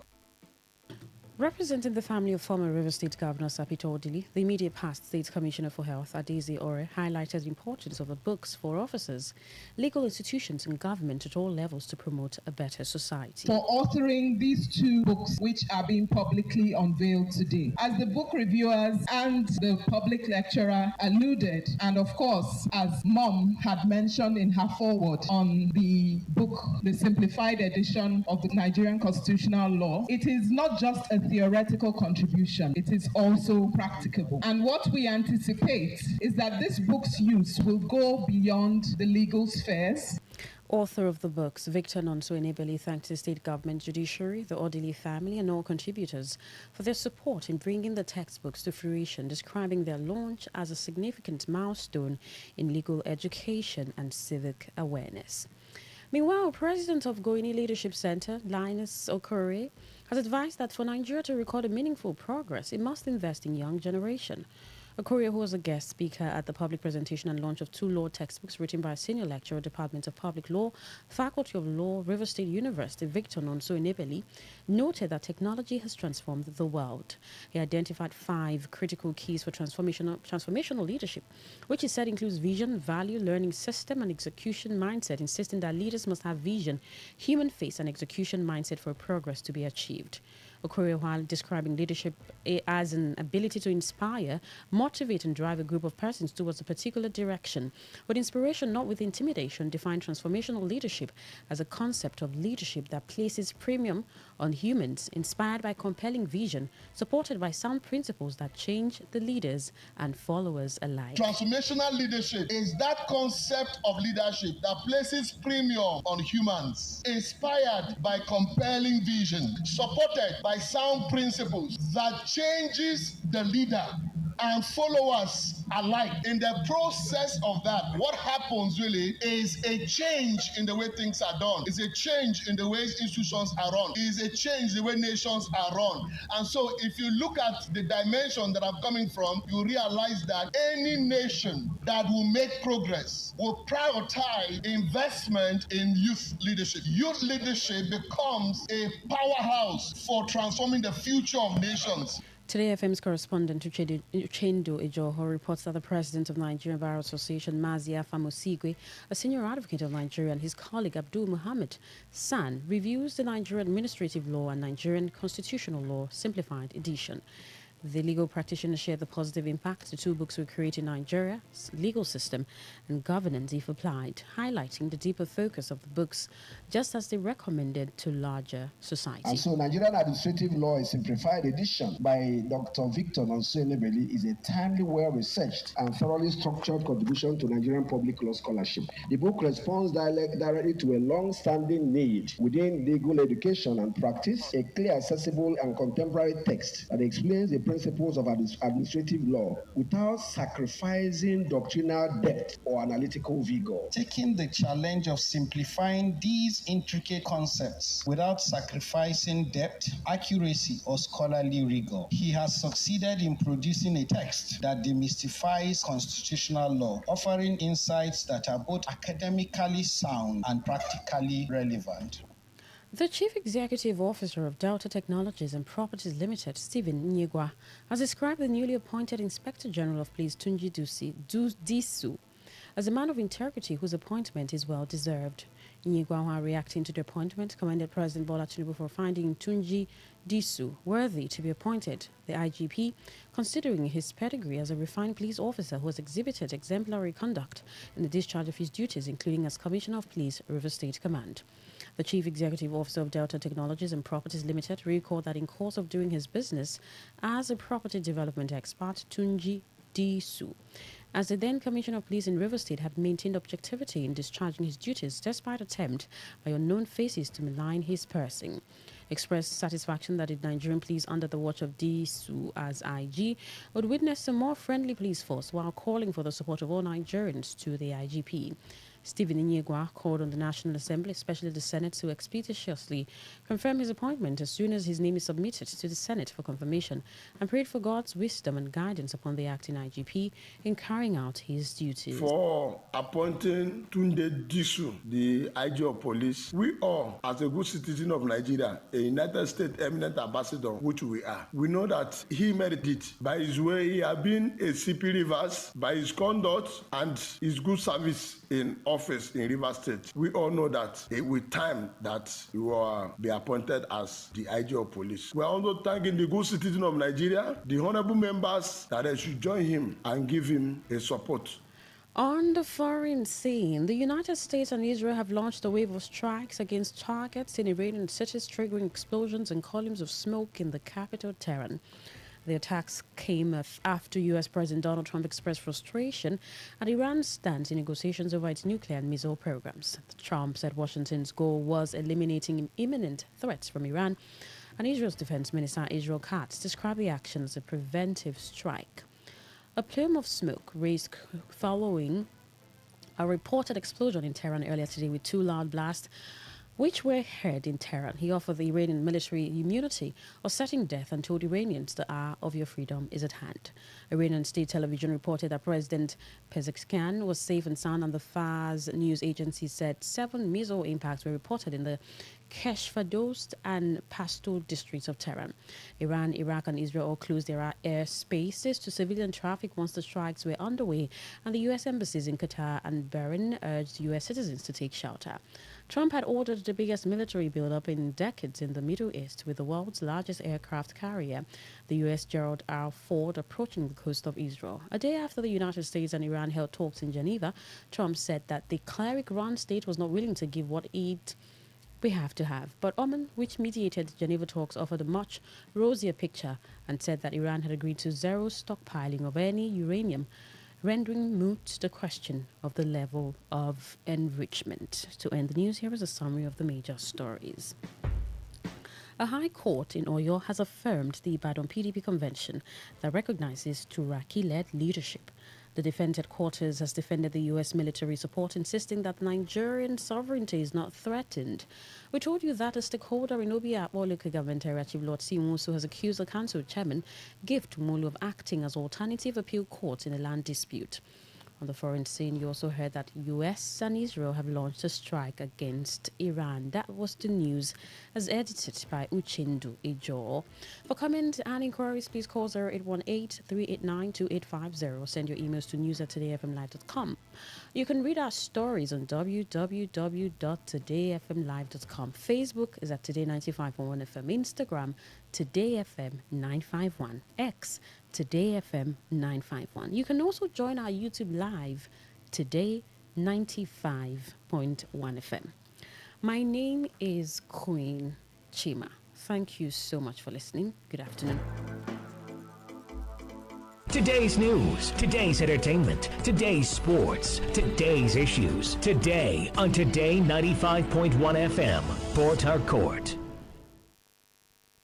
Please listen to this paid infomercial. Herbal Heritage International, the Kokoroko for herbal medicine wey dey produce strong correct medicine dem take dey support we country healthcare system. Countryman, correct gbekelistic ogbonge herbal medicine dem wey no dey come out for public anyhow like a big masquerade. Full ground as every Christmas sabi boundary. Sickness sef sabi medicine wey pass am. After all, monkey smart na because tree near tree inside forest. Heritage International go use the technology of computer testing machine to see and know before attacking that your health condition wey don become ugbarugba for your life with the correct treatment. Therefore, whether definition or without definition, make you visit Herbal Heritage International offices wey near you. Herbal Heritage International. Now we Hello and welcome to the program Roots and Herbs.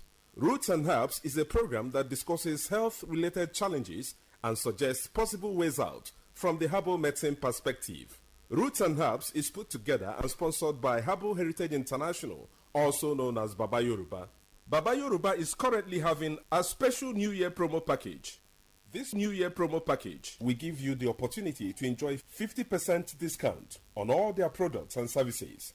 This offer runs while the stock lasts, and at the same time, it will give you the privilege of meeting Baba Yoruba himself at number 24 Ikwere Road, Mile 1 by Education Bus Stop, Port Harcourt. For details and inquiries, the telephone number to call is 080-33-111-946.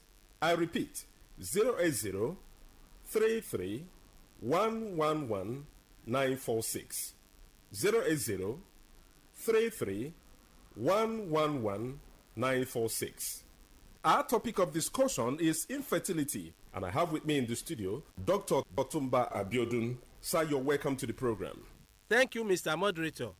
Infertility is seen in couples whenever a man and a woman is able to stay together for at least 1 year, which is equal to 12 months, without being able to get pregnancy so that they can get fruit of the womb. It is of two types. We have primary infertility, and the second one is called secondary infertility. Primary infertility is seen when a man and a woman have stayed together for at least a year and they are unable to conceive. But in secondary infertility, a man and a woman have been able to have issues or to have even only one, but they intend to get more, which is not forthcoming. That is secondary infertility. So whenever there is infertility, it is very important for the two to join hands together and go for investigations. What makes a man the father of any child is the quality of the semen coming from the man. That a man is able to perform doesn't make him the father of any child. What is coming from a man is gotten from the testicles. In some men, the number of sperm cells can drop, a situation that we call oligospermia. In some, the cells may not even be there at all, a situation that is called azoospermia. Some men do experience a situation where what is coming from them is nothing but only water.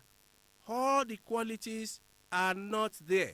There are many factors that can make a man to come under these conditions, part of which is drug abuse. There are some medications that some men do take that are spermicidal, that is, they are killers of the cells that makes a man the father of any child. Not only this, it is possible when a man is exposed to very high temperature, particularly the private part, for the cells to die or get weakened. And that is why the nature in his species did not put the testicles inside our abdomen, because the process of spermatogenesis does not require very high temperature. That is why they are kept in the sac under there, so that the temperature can be a mild one. Not only this, infections that men have suffered from, whether in the past or in the recent, can also destroy all the cells. Even some before their puberty, if they suffer from mumps infection, a viral infection, it can destroy all the tissues that are supposed to produce the cells. Some do suffer from sexually transmitted infections that have been able to get deep into the testicles and destroy all the cells. At times, hormonal imbalance can also affect the quality of semen a man produces. All this can make the man to be the cause of infertility in his family. In women, it is possible for challenges to also result from infection. Infections that are poorly treated in women can make a woman to suffer from serious lower abdominal pains, which can spread upward and tend to block the fallopian tube. In some women, drug abuse can be the challenge. Some women, without even having any issue, they take to lifestyle of taking contraceptives, pills, or injections that they use to prevent pregnancy without having any issue. And this can cause hormonal imbalance and disrupt all their fertility profile to the extent that when the time comes that they have the desire for this, they may not be able to get it. Not only this, some have done repeated abortions that perforate the uterus, or the uterus has been destroyed, or the layers are not complete again. Under that condition, when a woman conceives, in less than 8 weeks, it will drop. Some have fibroid, a mass growing inside the lumen of the uterus that is not giving enough space for pregnancy to grow to maturity. And that's why we say, under this condition, we have to first agree on how to get out of the challenge. And how do one get out of challenge? It is by visiting a competent healthcare giver who will be able to do investigations and know what the root cause of the problem is. It may be from man, it may be from the woman of the house, and at times it can be from both of them. But once the root cause of the challenge is determined, the way out will not be far-fetched. Anytime there is infertility in families, we do advise that mutual understanding is very important. For more enlightenment and advice, the number you can call is 080-33-111-946. 080-33-111-946. I repeat, 080-33-111-946. Thank you. All right. You've been listening to the program Roots and Herbs. Roots and Herbs is a program that discusses health-related challenges and suggests possible ways out from the herbal medicine perspective. Roots and Herbs is put together and sponsored by Herbal Heritage International, also known as Baba Yoruba. Baba Yoruba is currently having a special New Year promo package. This New Year promo package will give you the opportunity to enjoy 50% discount on all their products and services. This offer runs while the stock lasts, and at the same time, it will give you the privilege of meeting Baba Yoruba himself at number 24 Ikwere Road, Mile 1 by Education Bus Stop, Port Harcourt. For details and inquiries, the telephone number to call is 080 33 111 946. I repeat, 080 33 111 946. 080 33 111 946. Let's take our sponsor's message. Don't go away. We shall be right back. Herbal Heritage International, the Kokoroko, for herbal medicine, where they produce strong, correct medicine, they take it, they support with country healthcare system. Countryman, correct, bekelistic, ogbonge herbal medicine, they we know they come out for public anyhow, like a big basket. Food ground, as every Christmas have been boundary. Sickness self sabi medicine will pass them. After all, monkey smart now, because tree near tree is a forest. Heritage International go use the technology of computer testing machine to see and know before attacking that your health condition, where don't become Obarogba for your life with the correct treatment. Therefore, whether definition or without definition, make you visit Herbal Heritage International. Offices way near you. Herbal Heritage International. Now You're welcome back to Roots and Herbs. Roots and Herbs is a program that discusses health-related challenges and suggests possible ways out from the herbal medicine perspective. Baba Yoruba is currently having a special New Year promo package. This New Year promo package will give you the opportunity to enjoy 50% discount on all their products and services. This offer runs while the stock lasts, and at the same time, it will give you the privilege of meeting Baba Yoruba himself at number 24 Ikwere Road, Mile 1 by Education Bus Stop, Port Harcourt. For details and inquiries, the telephone number to call is 080 33 111 946. I repeat, 080 33 111 946. 080 33 111 946. Until we come your way again, remain blessed. And that was a paid infomercial. Today 95.1 FM, where news meets insight, sports meets passion, and entertainment meets excellence.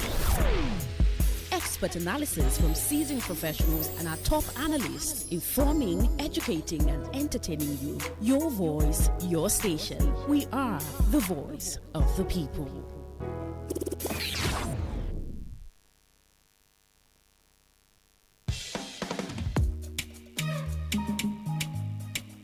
Yo, lo, lo, lo, lo. Yeah.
our hearts naturally we want to do, that is living according to the nature of our flesh. He is saying, rise on to the spirit that will bring us into a higher realm of God's favors.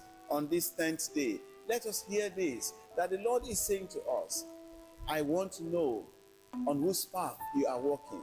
I want to know who is dictating your direction in life. I want to know how your path of life is going to bring you onto the path of favor and greatness. On the 10th day of our Lenten journey, are you on the path of perfection, or are you on the path of imperfection? Or are you at the path of saying that you are not going to live according to what the Lord says, or you're going to live according to your own flesh? On this 10th day, now go back and begin to think all the times in your life when you have paid evil for evil. You are no longer living like a child of God. On the 10th day, the Lord is saying, forgive with all your heart.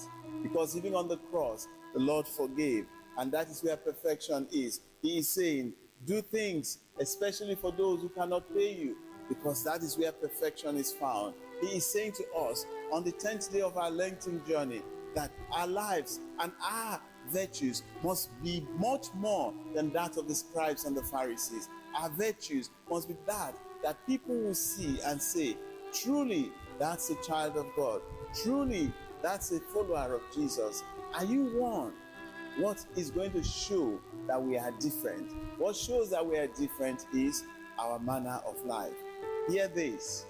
The Christians that were seen in Antioch were known as good people because they said, don't you see how they love one another? Let us love people with all our hearts, just the same way God would do, because the perfection we seek today is a perfection that will make us hate evil and love good. Live on the side of doing good all the time, even for those who will never appreciate it. We make our prayers through Christ our Lord. Amen. The Lord be with you and with your spirit. And may Almighty God bless you, the Father, the Son, and the Holy Spirit. Amen.